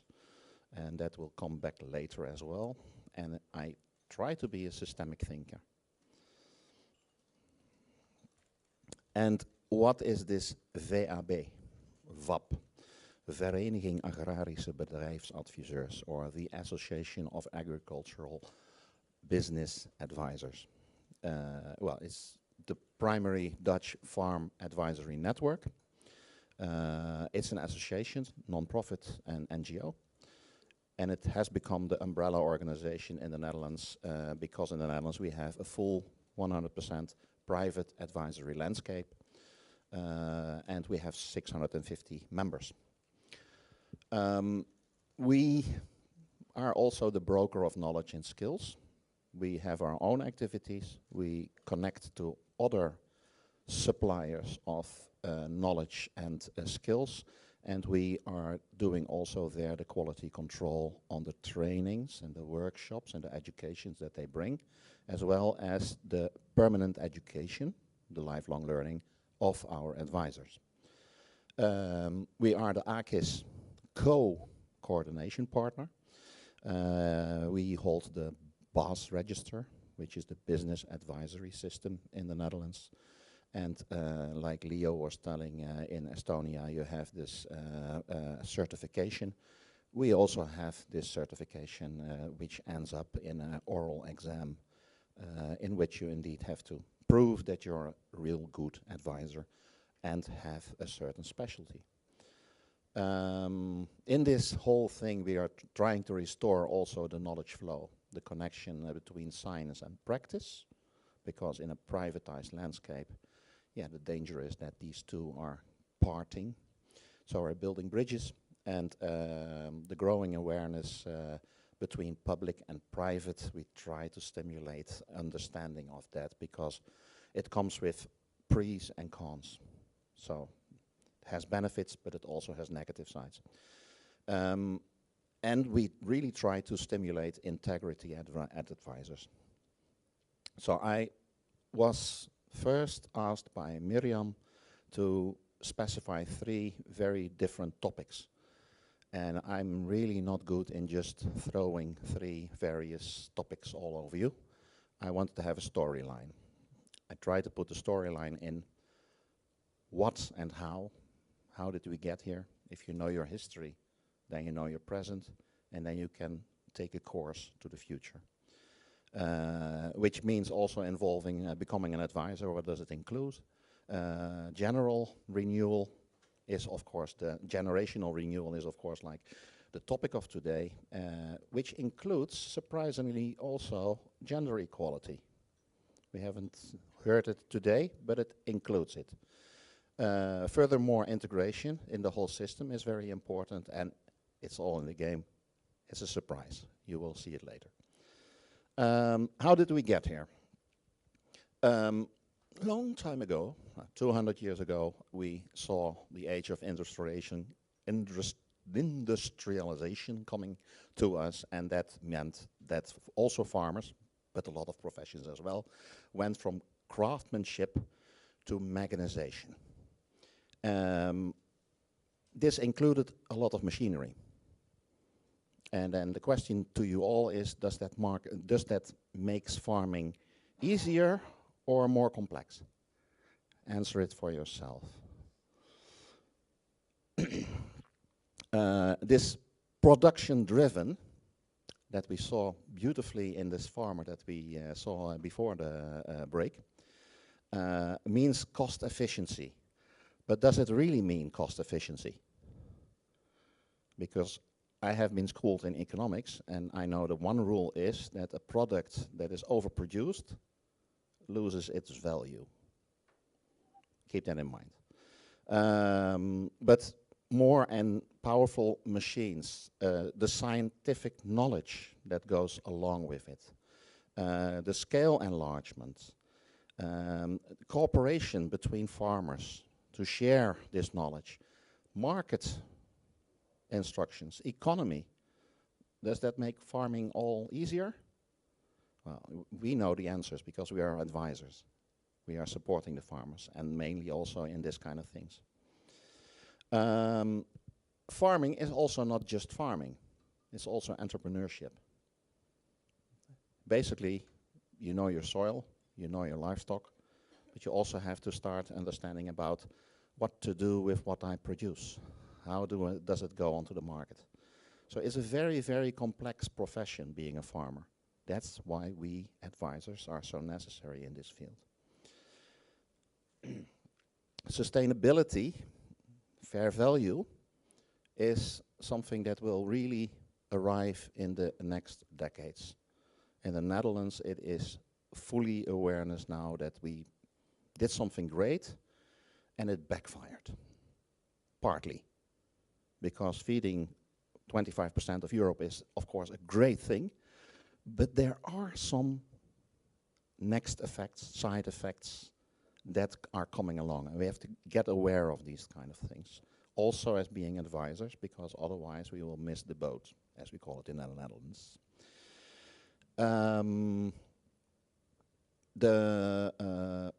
More labor, more technology actually means more costs. We were just talking about cost efficiency. Makes you think. And help is on the way. We all know we are all connected to modernAKIS, Europe, cap income support, the eco premiums, as we call it in the Netherlands. I think that you have the same thing. You have nowadays we have knowledge vouchers, but I have heard that several other member states also have a voucher system for advisors to get innovative support onto the market or to the farmers. We have all kinds of projects going on. Demonstration farms are stimulated. But all this is again making farming and the sector more complicated. So again, advisors also have the job of being project managers nowadays to connect all the dots and the fundings and the possibilities, which is very important, especially in a private system as in the Netherlands, because otherwise you just let money lay somewhere in a box. And then the next thing, in the Netherlands we see at this moment an enormous diversification of farms. Farmers are not just only producing food. They also have camping. They also have the daycare center for children. They have their own vending machines. They sometimes have like social farming. They have minority groups, handicapped people that are coming on the farm, elderly people that visiting the farm and do a little bit of labor. All needs organization, all needs knowledge, how to do that, how to get it funded. Advisors, advisors, advisors. So, bottom line, all the old and new traditions that you are seeing now in the recent 200 years maybe even, lead to more advisors on farms. And these advisors, they are very necessary in the future, so generational renewal is a big thing, not only among farmers, but also among their advisors. So, where are we now? Advisors need basic knowledge. That is also before the break already established. Basic knowledge means a good education. It means having a university degree, or as we have in the Netherlands also, everybody knows Wageningen University, but in the Netherlands we actually have 4 more universities of applied sciences that also have a big farm wallet with studies for people to grow into farming. There is also something like sensing going towards scientific proof. We live nowadays in an era where everything has to be fact-checked, scientific report, has to be found and verified on the internet. AI is coming, also something like that can be seen as a threat, but it is also a possibility, of course. But in the past, people sensed what was good. A farmer knew that if I have cabbages and I put onions next to it, you won't have the caterpillars of this little white butterfly that eats the cabbage. Little things that we lost a long time. But now it's coming back and it has to be verified. It has to be scientifically proved. So we're living in a very exciting time, actually. We need more and more knowledge of rules and regulations. I know there is a new fashion word in Brussels called simplification, but to be honest, maybe I'm a little bit of a doubting Thomas. I first have to see and feel before I can believe it. But I hope so, because we have really a lot of rules and regulations. Knowledge of earning concepts. How to market my food for a good value. And maybe also how to keep the population connected to food. That they understand that it's not so easy to grow tomatoes. That it takes a lot of effort and a lot of things mattering, labor. And in the Netherlands we have the big disadvantage that labor is extremely expensive. And the soil is extremely expensive. So the food should actually be, the food stays very cheap. Skills and coaching. This I cannot emphasize enough. You can have all the knowledge in the world in your head. If you can't transfer it to someone else, if you can't understand what that someone else needs, it is worthless. So you need skills, you need coaching skills to really understand your customer, the farmer. And that is something that is extremely growing now in the Netherlands. We have advisors being extremely interested in getting more skills. And let's be honest, there's a lot of challenges coming up. Climate change, biodiversity loss, food security. There should be enough food. Multinational businesses, that's what I already told you just now, that want to keep the food cheap. Is that a possible concept? If everything gets more expensive, food should be cheap. That's not working out.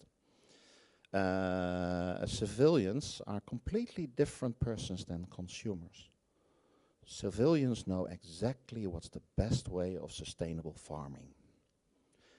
consumers want it cheap and easy. I mean, salad should already be cut and wrapped in a plastic bag. And there you go, healthy food should be a priority. What is healthy? Stay connected to it, understand what's in there. And that should lead to a fair value food system. Conclusion, innovation, especially in times of transition, is inevitable. And in a complex world as we are now, advisors are inevitable. Because a farmer can definitely not know everything by himself or herself. So, how do you become an advisor? Basic starting is understanding that there is not one concept in farming. The big lines nowadays are cost efficiency. That's the same what I was talking about, that we have done the last 200 years. High-tech solutions and extensivation, which not means that you have to go back to the Stone Age, that some people say to me when I say extensivation. But make the circle round again. Get it back. All learned at school and university, because this is just basic training. In the Netherlands it is, I hope, and all the member states, this is basic training. But then the real world starts. You have your diploma and you start as an advisor working. And then you suddenly notice that these standard farms that they were talking about at schools, they don't exist. Every farm is unique. Every farmer is unique. So your lifelong learning starts, because you might have thought, like, I have my diploma now, I know everything. Yeah, surprise, you keep learning, even after you're retired. Keep up with the developments, and developments are going faster and faster and faster. So there's more to learn.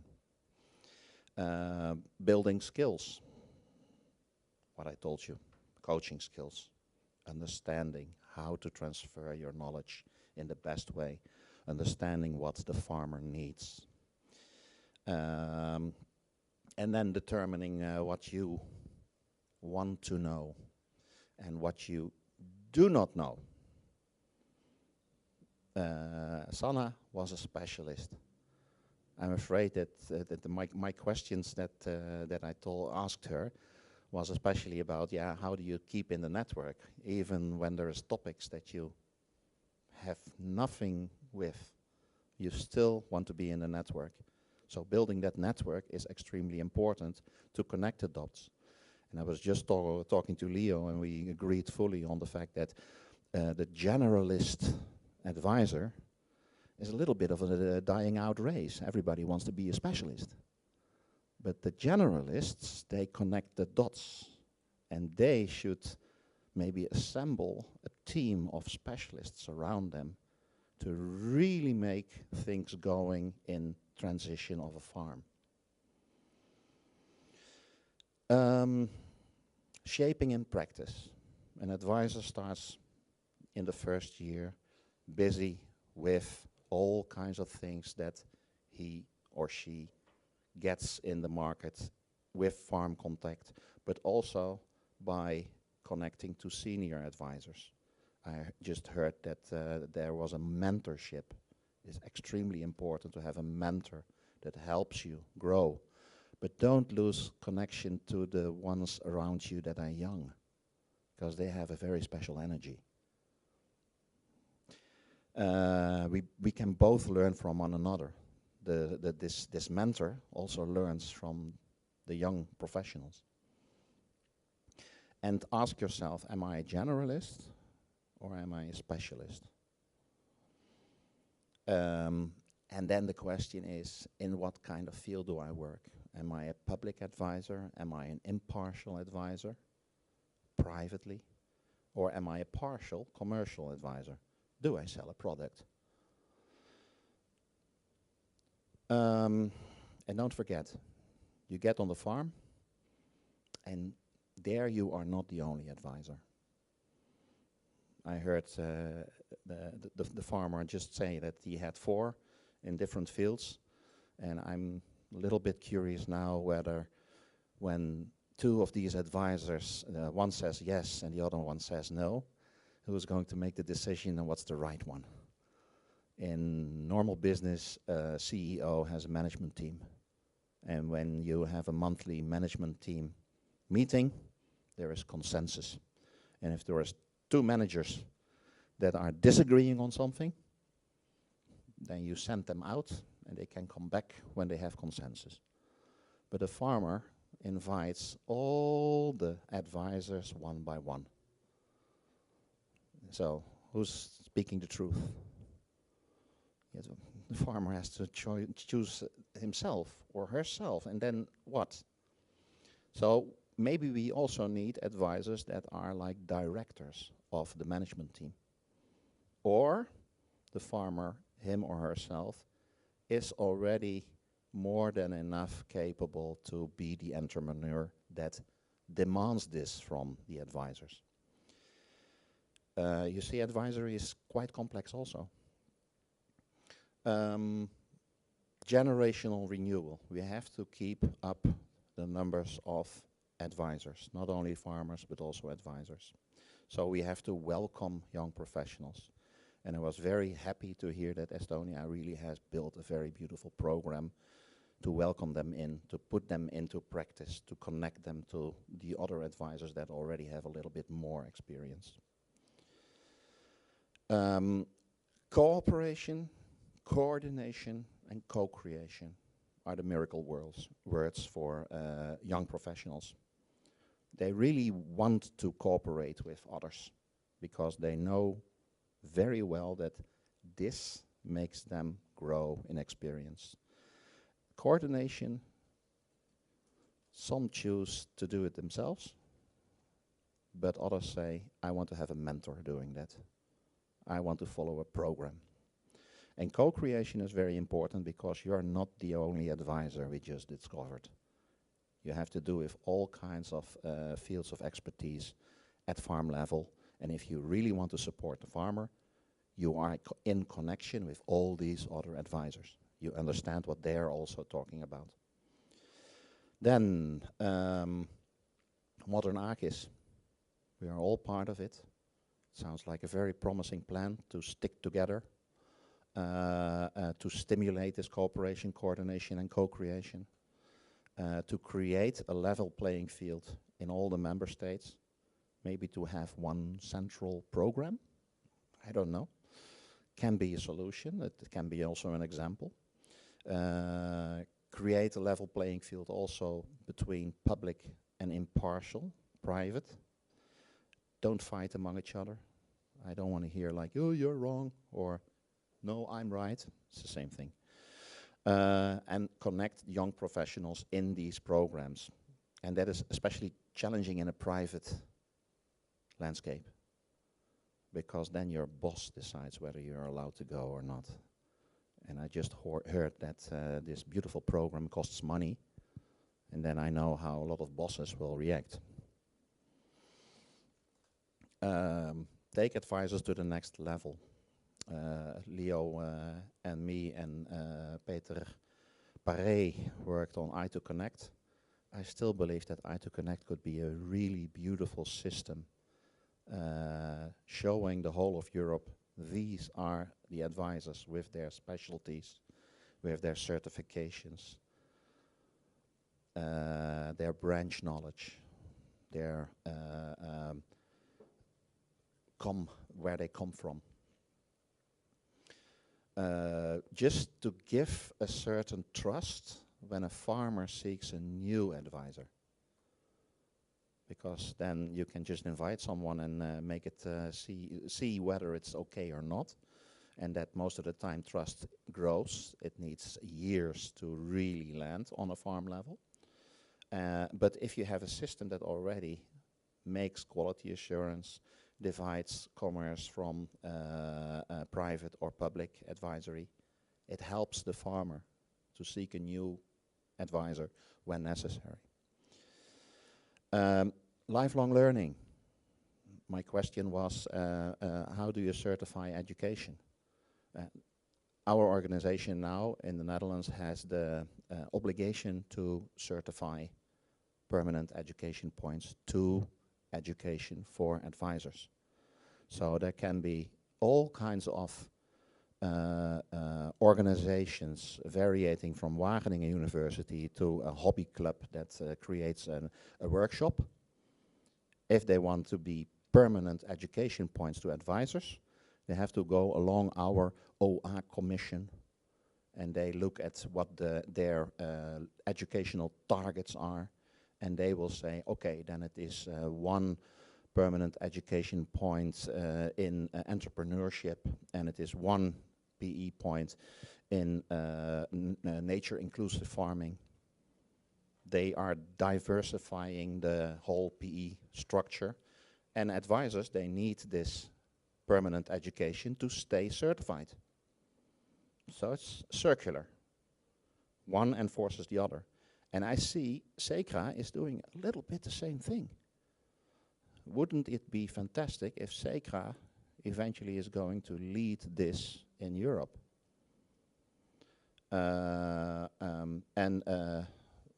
I think Anita is now glowing like she sees EUFRAS, and then EUFRAS has a young professional program, and we are learning from them in the Netherlands because it's fantastic. They offer something that, in my opinion, is like music for young professionals, except in the Netherlands.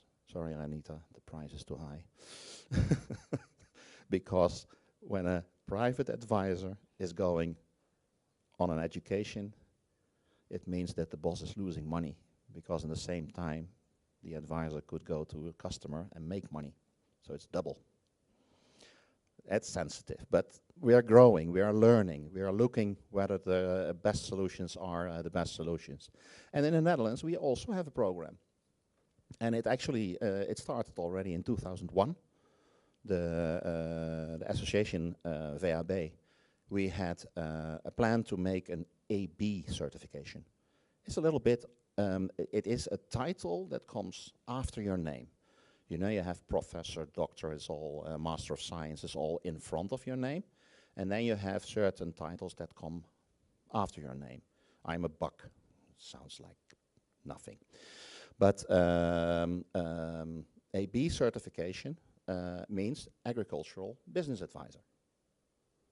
So you're a generalist and you have learned a lot of skills. Because the focus in this 3-year program is skills, growing, experience, connecting, intervision.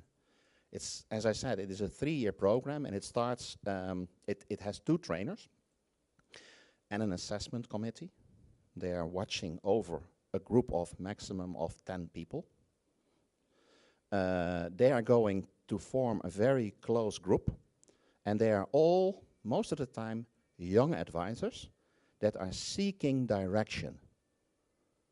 They don't know it yet, but they are seeking. And then these young professionals, they have to create a personal ambition plan. What am I going to do with myself into the future? But the funny thing is that sometimes midlife advisors are also in the group, because they choose a direction and now they are starting to doubt whether this is the right direction, and maybe there's something better for them. So they are also re-evaluating their lives. And this group, they make a magnificent cohesion, and they are very open together.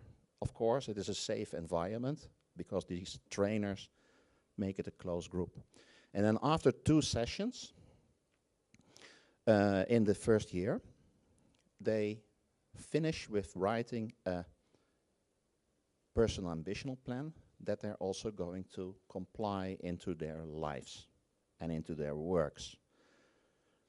Often it also includes a balance between private and work, because we want to stay healthy eventually and not become workaholics.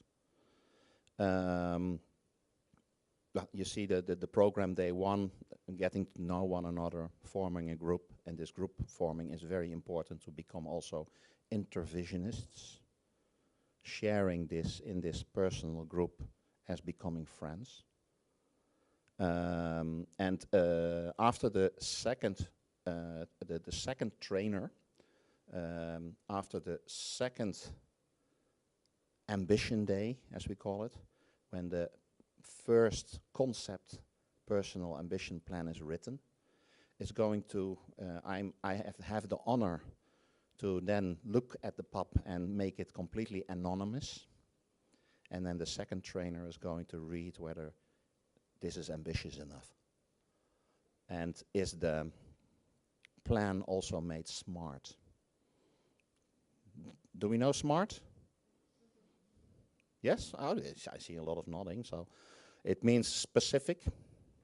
The personal ambition plan should be specific. It should be measurable. It should be acceptable. It should be realistic. No fantasies, please.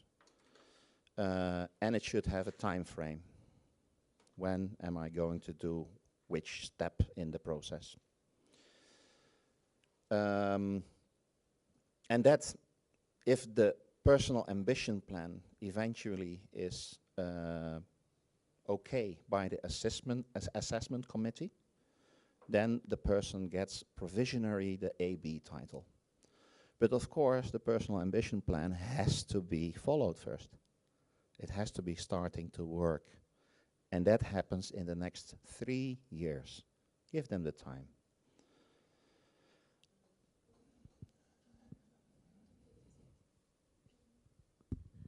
PE duty, what is it about?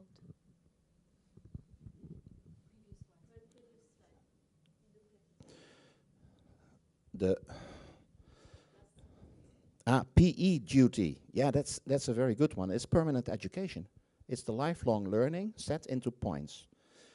Students at university nowadays need study points. And if you have enough study points, you can go to the next year.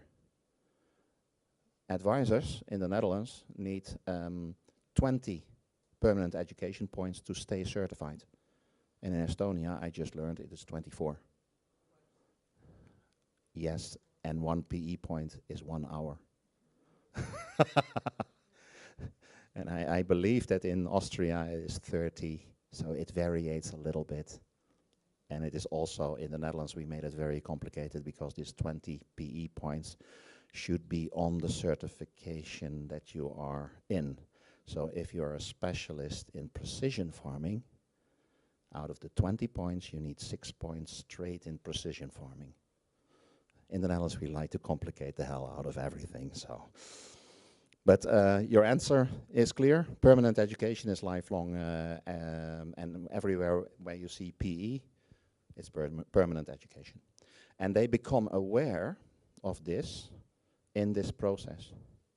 In these 3 years that they are going to create their ambition, they start learning that it is also important to show the rest of the world that you indeed are working on your lifelong learning and your certification. End of year 2, you get an inspiration day. You get back in the group. Funny thing is that I noticed that the group becomes very close and already during these 2 years has contacts with one another.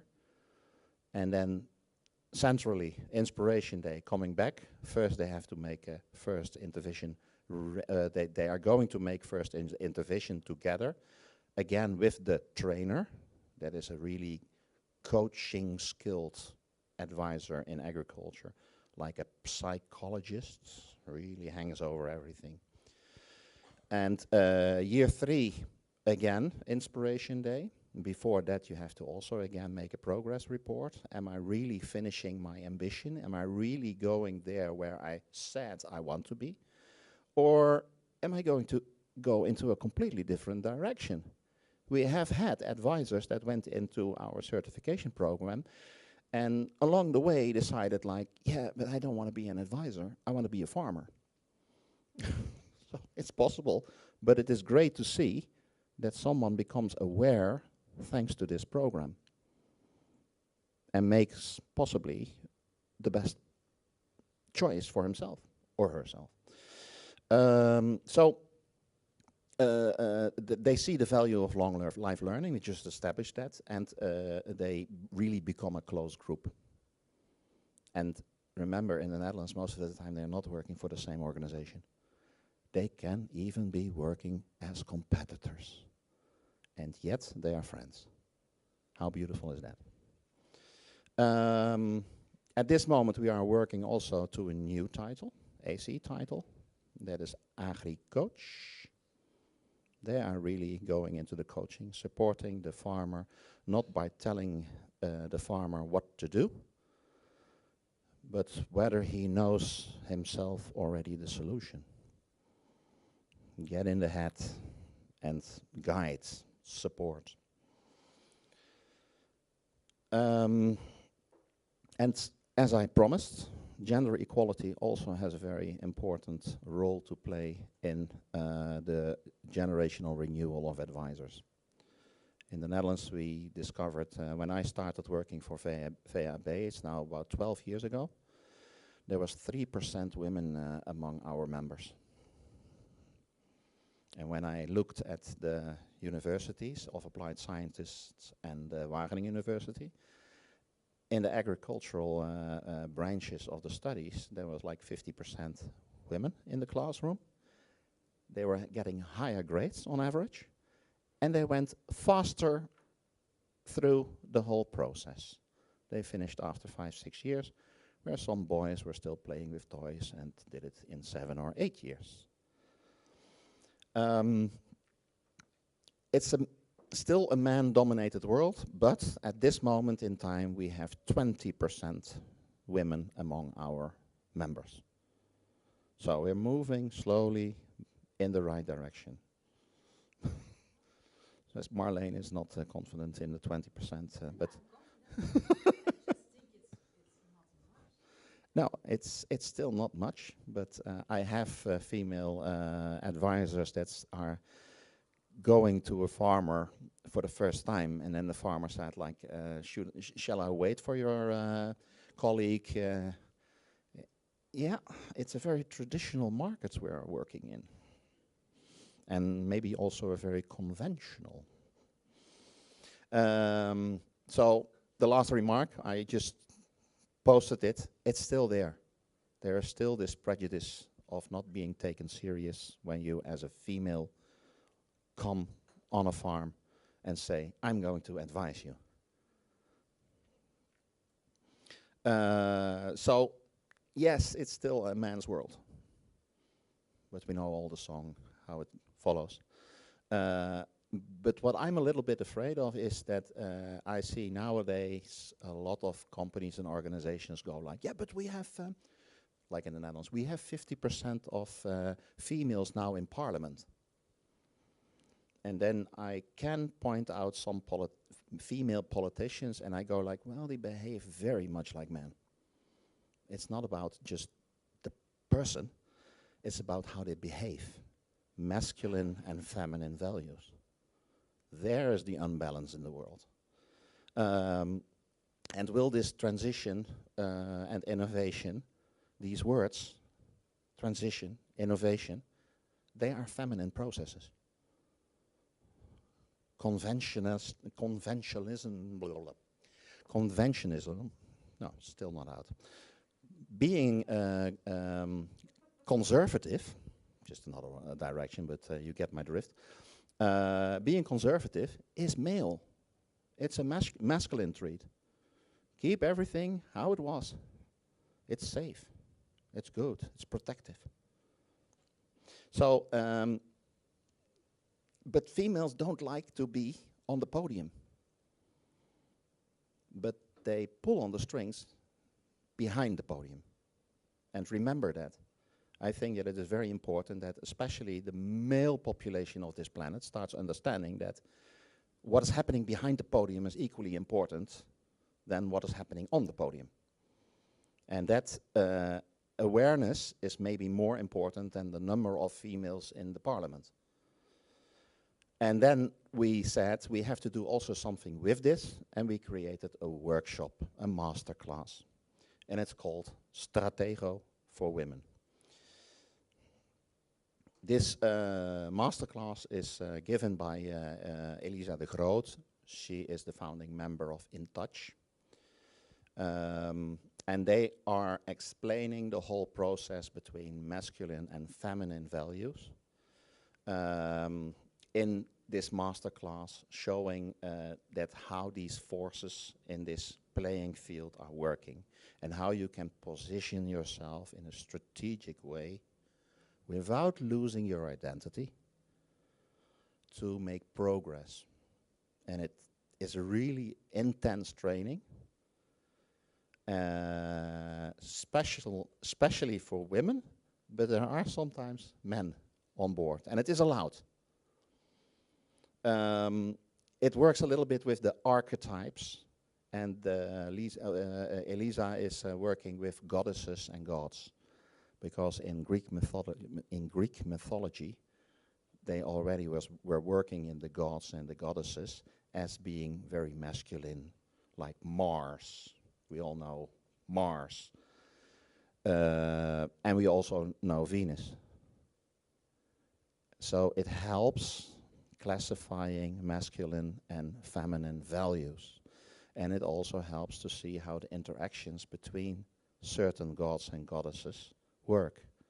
And sometimes you better can avoid certain gods or goddesses because you can't handle them.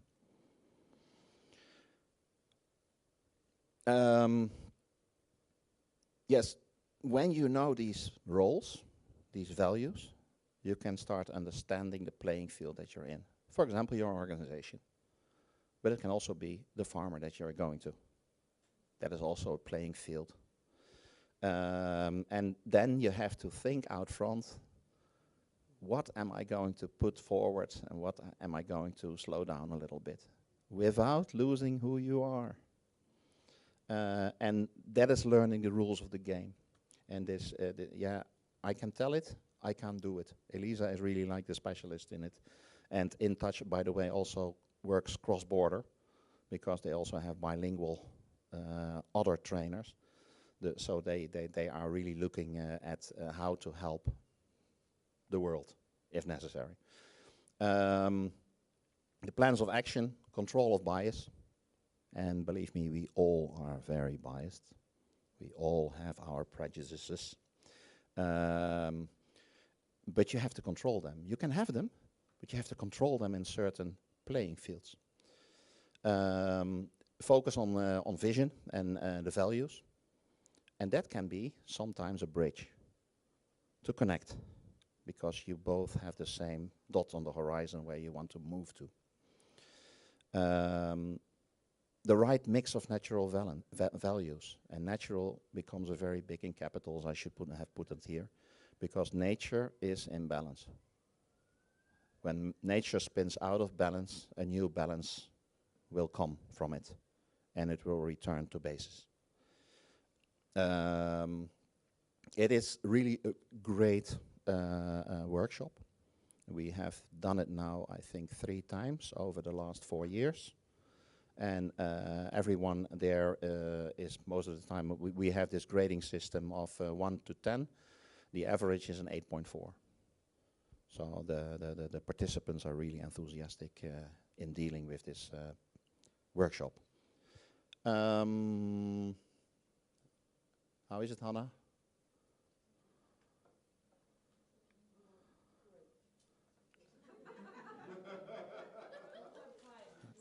Am I starting to blush now or what? I still have the time. Okay, good. Integration. I have a little bit looked at the Netherlands landscape, how farm advisors are connected to what is happening in the Netherlands in farming. And the main developments in the Netherlands are, for example, scale drive. Arable in the Netherlands can't be scaled. We simply don't have the land anymore. Livestock is under pressure, especially intensive livestock, because society doesn't cope with it anymore. But horticulture, it's huge. And that is really scale driven. We have glass cities The Westland between Hoek van Holland, The Hague and Rotterdam is the biggest glass structure on earth. It's just interconnected horticulture everywhere, and most of these companies also have greenhouses in Tunisia, Spain, Morocco. So they can produce year-round. So it's immense. But the funny thing is that, can you call these farmers still farmers? I see them really more as a CEO, because they have like 15 managers under them. One for crop management, the other one for water management, and another one for the glass construction houses. And then you have one for the substrate, and they are personnel managers. They have personnel, and that's including sometimes also the personnel that's running around in the greenhouses. Or you go to, which is coming later also, high tech. We have fully automated glass houses nowadays. Only in the packaging street, a few people are standing next to the machines controlling whether there's something not going right. And then they stop the machine, a mechanic comes, and it goes on. Automatic production. But we also see diversification. And diversification, I just mentioned it, like a camping or vending machines, or your own cheese making factory. It needs team building. And if the farmer wants it, and he doesn't have the capacity, he needs an advisor for it. The functions of a farm, where farms also in the Netherlands used to be a little bit of an island, because as soon as there was strangers coming onto the land of the farmer, then the farmer went outside with a cannon going like, out of my fields. Nowadays, they invite people and they become influencers. They're going to show what is happening on the land. They're going to show how food is produced. They're going to show how healthy life is in a rural area to the camping guests. So that's a completely different role, but a very important one, because it brings the population back to understanding how important food is and how much work is going on there to create that food. Regeneration of farmers is also a specific area in which advisors have a very big role. Often it is not only about the farmer, but also the wife of the farmer and the daughter and the son and the boyfriend of the daughter and the girlfriend of the son and maybe the next cousin behind an uncle. It's a family. It's a family business. So with regeneration, you have to be very careful doing the right thing. Otherwise, it blows up in your face after 5 years, and the Christmas is not so cozy anymore because the family doesn't gather. So equality and empowerment is a role of advisors that is growing. And leadership. Away from the conservative autocrat that decides alone, and to collaboration of a team and being the example for the whole society and the visitors on the farm. So that's how the farmer of the future is going to look like. Maybe some people that have been in Dublin already saw this picture before. A farmer has to have very good listening skills to understand what is said and what is not said, what stays under the table, and get the role of putting it on the table. He has to have a lot of data control and his network. He has to know who he needs around him, who she has to gather to get the right specialities in the process. There's a lot of sensing going on, because the nicest story I always hear is that advisors are sitting on the kitchen table across the farmer, and then somehow the wife is always in the kitchen busy, listening. You should sense that. You should ask her, come sit at the table. We're going to have a talk together. Maybe is your son at home. Invite him also in. You have to have the courage to sometimes also say like, sorry, this is not my knowledge field. I have to have someone else that is going to cover up this. And integrity. Your farmer comes first, not your wallet, not your hours. The farmer comes first. When the farmer is satisfied, you build trust and you become the trusted advisor.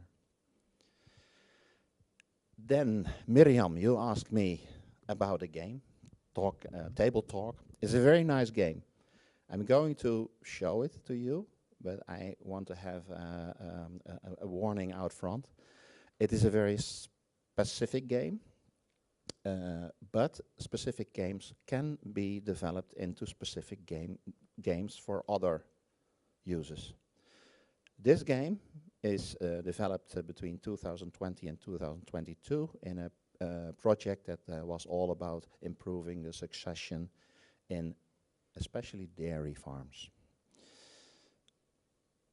The research question in the beginning was, and I'm just going to read it out loud, how to make the existent landscape of advice in farm succession and generational renewal accessible for all stakeholder groups in a way that they learn from experience in a safe environment about the unknown steps and the consequences in a farm succession. And nothing is better for that than just play a game. Because in real life, when the game ends, it can be game over.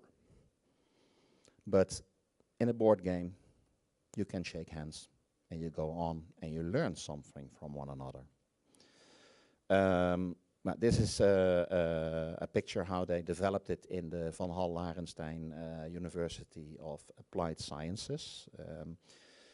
And the serious game is working with various roles. You are sitting around the table. The family is sitting around the table. Let's say it like that. And they're going to be confronted with all kinds of dilemmas. Questions. What to do in the future if this situation appears. It all is about succession, generational renewal of the farmer. So the farmer that is going to transfer the farm to the next generation can suddenly be his wife or the daughter that is not going to inherit the farm. And he has to replace himself in the thinking world of the other to play the game right. Otherwise, the others will immediately discover it. And this game should not be played without a coach. In the Netherlands, we have a workshop for it to become able as coach to work with this board game. It's not just a board game, it's really elaborating, discovering who is who in the process.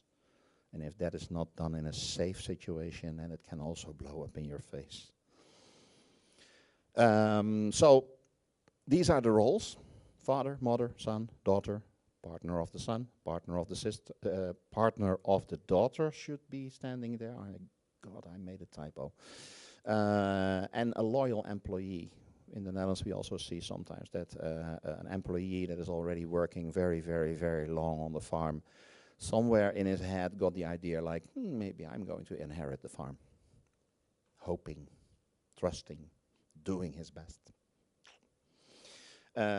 So all these roles have specific interests, and when starting to play, these specific interests are also forming a role. Little bit traditional, can also be conservative. The wife or the mother of the daughter and son, she is most of the time concerned about family happiness.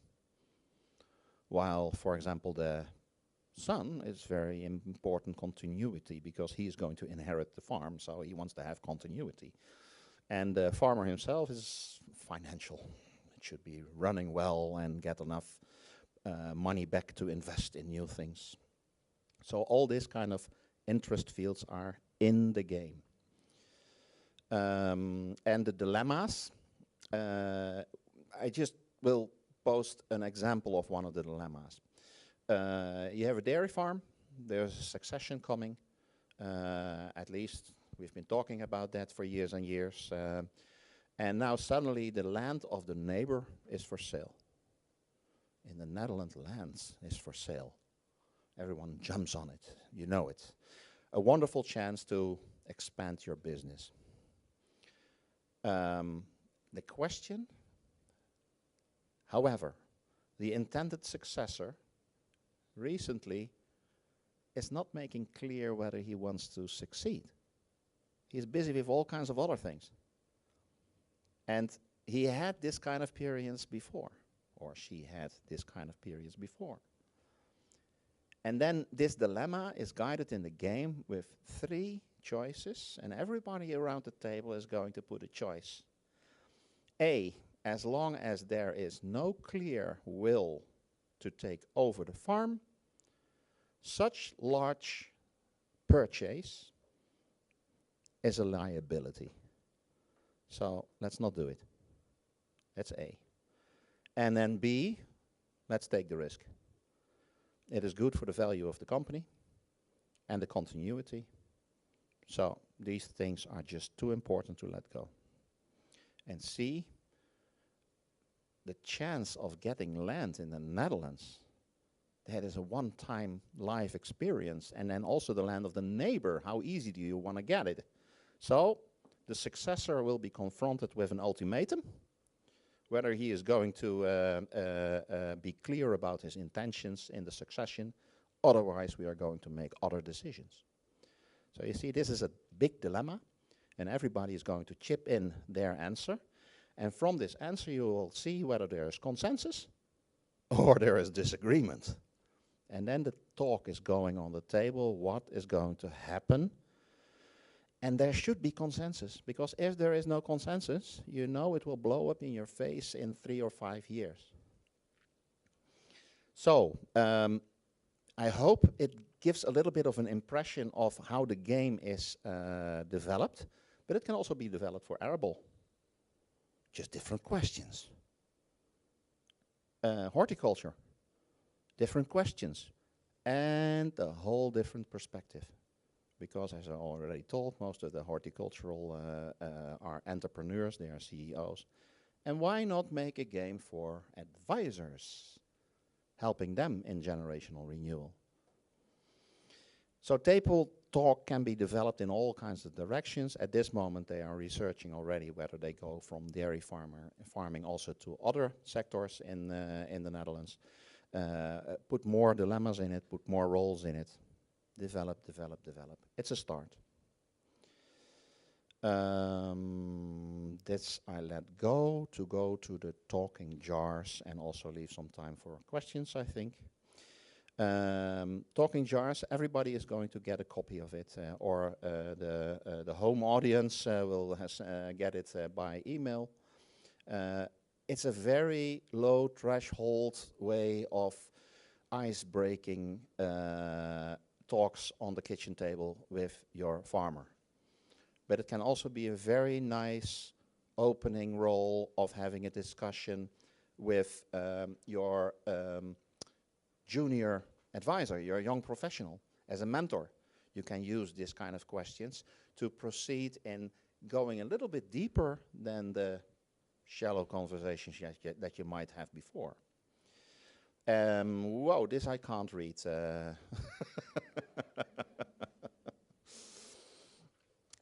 What I did is the talking jar method is just, you have a pot, a glass pot, and in it there is a list of questions that are used as icebreakers in conversation. And basically, the questions that are used in the Netherlands in these talking jars are about farm succession. But a lot of them, I noticed, can also be used for generational renewal of advisors and talks between the mentor and the young professional, or in a group for intervision. Because there are a lot of questions that are really going around and around and around, and just make a little bit the conversation deeper. Just take it in, watch the texts. What in the Netherlands is happening is that they make little cards with each question, and then they end up all in the jar. And then when the time is ripe, people are sitting around the table, and we say like, okay, let's take the jar, put it on the table, pick out a question, and we all answer and reflect on it. So play with it.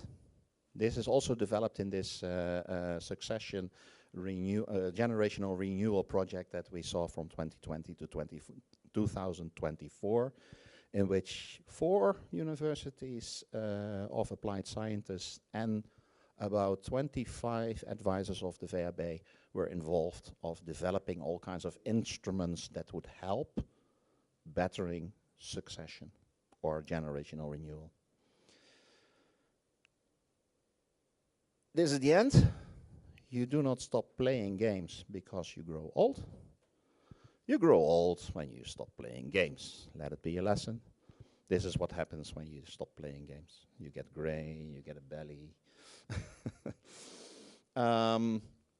And for us all in Europe, I really want to emphasize, we have to make Europe's population aware again of the value of healthy, sustainable, produced, maybe even local food.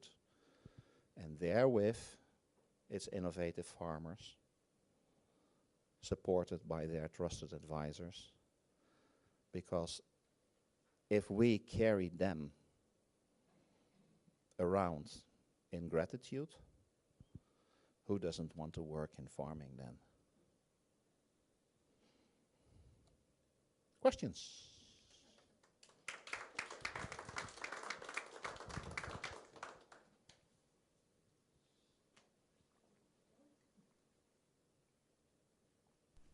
I thought that you wanted to ask questions. Marlene is not allowed to ask questions because they are always terribly difficult.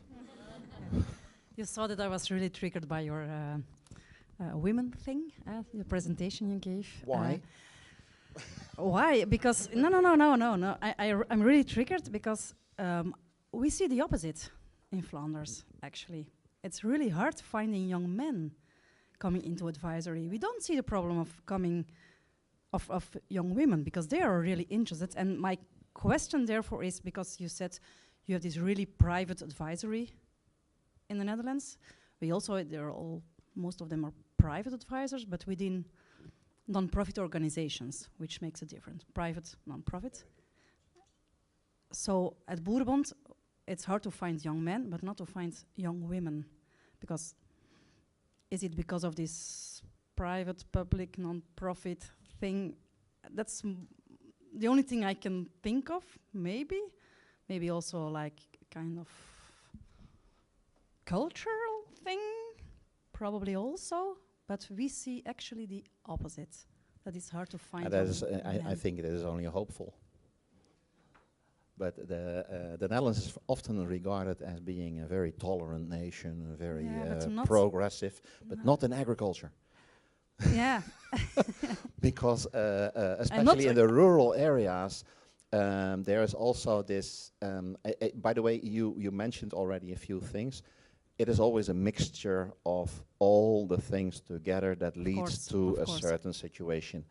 And in the Netherlands, it is just also because we have been, since the post-war times, we have been very conventionally industrializing farming. It's not for nothing that we at one moment 25% fat, but it also had the effect that the prices went down for potatoes and onions and all these producers that were very simple to produce. Simple between hooks, of course, between brackets, because it is not simple. But it disconnects also the population to food, and then it becomes economical. If it is over flooding the market, then you know what. Flanders had it also. Last year we had a super year in potatoes. Yeah. Farmers are literally giving away the potatoes nowadays. It is also doing something with the earning concept of the farmer. And I think one of the other reasons maybe is this private public is also, it is also the concept, the perception of advisory Yeah, it's not perceived as a hard sector in Flanders. You know what I mean? And in the Because Netherlands, like it is a very hard sector. Yeah. It's about business. Of course, it's also about business, but it's how to say it. It's yeah. It's service providing. Yeah. Yeah. Yeah. Sorry. Yeah, if it's service providing, like I think as women, you're taught almost to cater to other people before you cater to yourself. So it makes sense when you say that, oh, you have a lot of young women coming in who want to be advisors, because it feels almost maybe natural to help others or be able to get paid.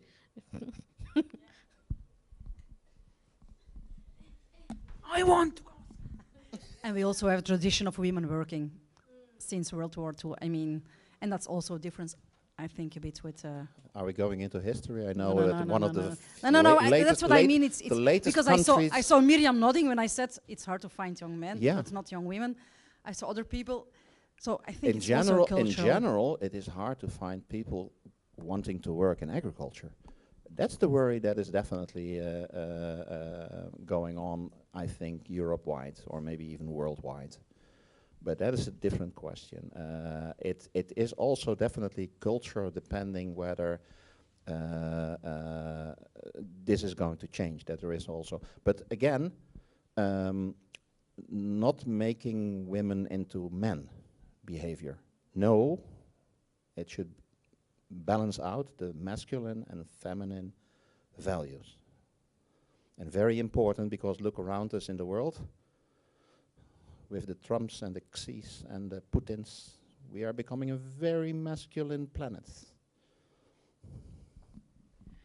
I have a question, not to you, but to Leho. And you see Leho reacting like, huh? Leho, you have been a farmer. You have been trained to be an advisor. And you are not an advisor, but you are a man.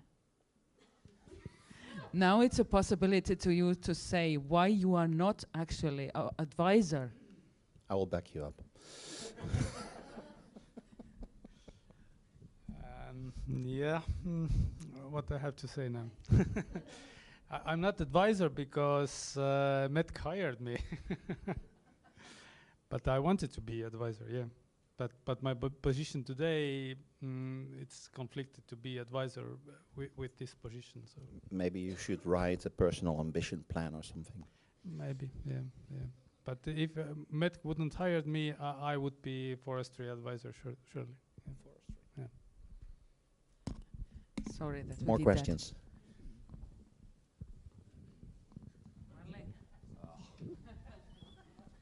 I'm being interrogated by our southern neighbors.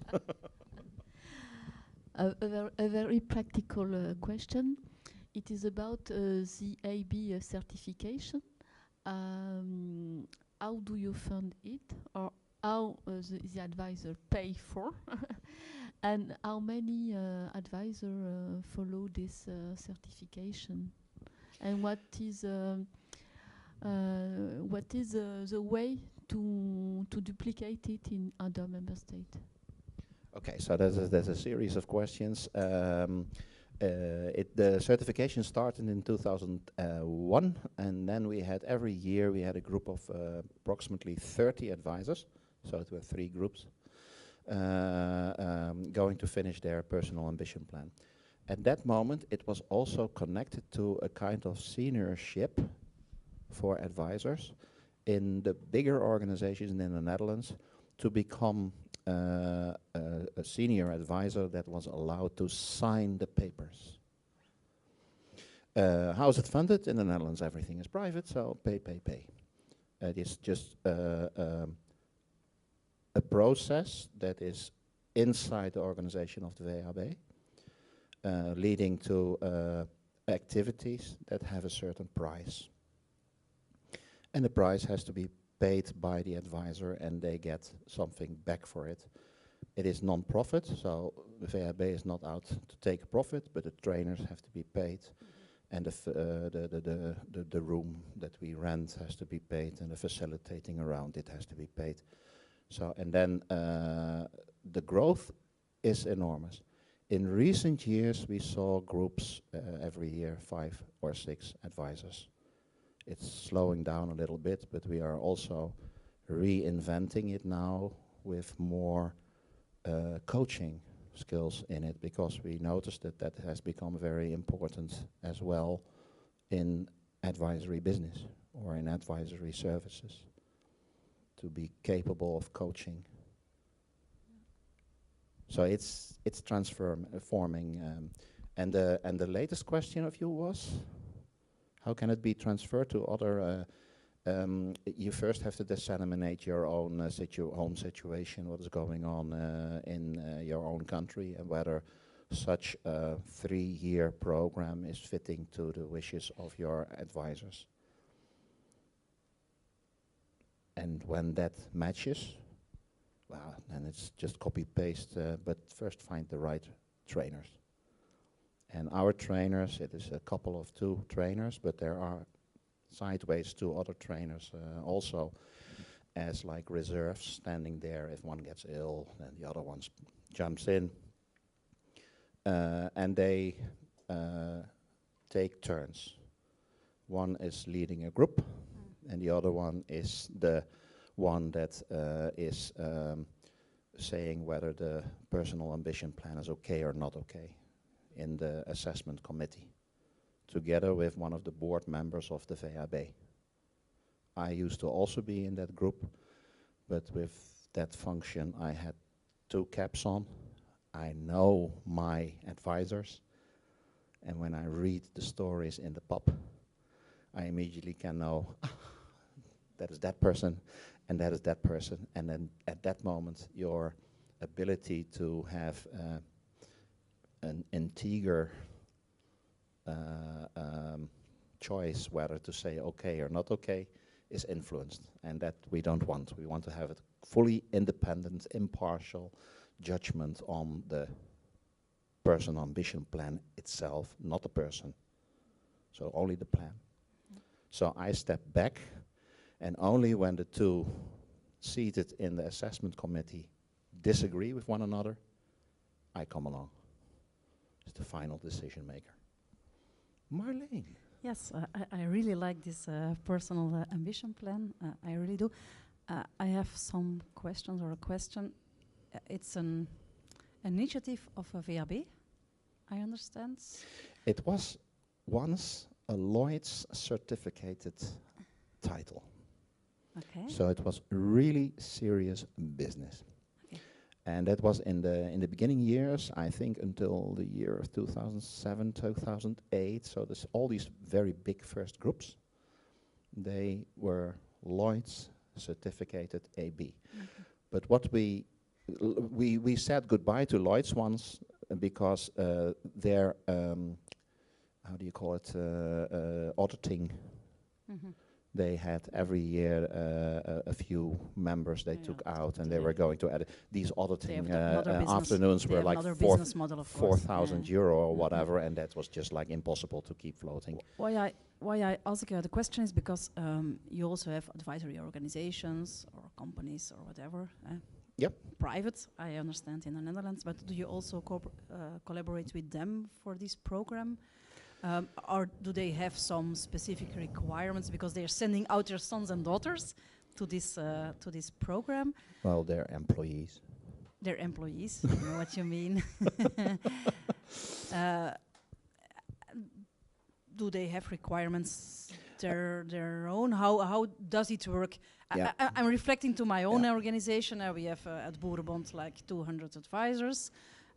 We are embedded, not embedded, we are a part of the Flanders system. Let's say we have also these PAPs. I really like the acronym for young advisors. We have this PAP. I can imagine that our management, Boerenbond management, will want to have a say in. Well, what I said, one of the board members of the VHB is in the assessment committee. But that person only sees the completely anonymous ambition plans, because otherwise, again, the independence, the prejudice will start growing. There will be not an equal playing field. It will not be integer to judge on someone. Okay, so it's not that, for example, in our case, Boeren could say like, I want this focus. No. No, but you refer to the organizations that are under the VHB. 30% of our organizations are actually working at a larger advisory service or accountants company, and they have like 25, 30 advisors among our group of 650 advisors. 1/3 is working in smaller companies, and 1/3 is individuals. They are individual ZZP'er, as we call it in the Netherlands, but they work without employers or employees for themselves. So, but the funny thing is that throughout the years, the ones that are now joining are especially those individuals, because they seek an intervision network around them to talk to one another. While the others in bigger organizations, they already have this network. But there's a blind spot. Within these organizations, there is a certain culture. Yeah. And maybe you want to look on the other side of the fence, of course, in the other gardens. So there are also advisors from these groups that say like, no, I want to go into a certification traject and get me a group of others, maybe even competitors, around myself to learn from one another. And that is improving, again, this integrity for advisors towards their farmers. The farmers come first, not your organization, not yourself, not but your it's wallet. your organization that pays for your time, of course. The individuals not. Yeah, of course. They have to pay themselves. They really have to be aware to do that. And on the other hand, these big organizations still are seeking advisors that have this seniorship to sign, to grow into being from a young professional eventually to a senior that takes responsibility for the actions of their colleagues. So their colleagues are making the advisory report, but their signature is on the bottom. And that is also something that the director of this big organization also wants, to have the security that this senior advisor has knowledge, skills, personal development, and integrity. So an AB title is then something safe. Thank you, Paul, for all this inside knowledge and detailed information you have given to us. Tänan for being here. Palun väga. So, any last comments, questions right now? No? So, thank you again, and you have our small Estonian gift as well from our side. Do I understand correctly, Miriam, that we are now going to the interactive part?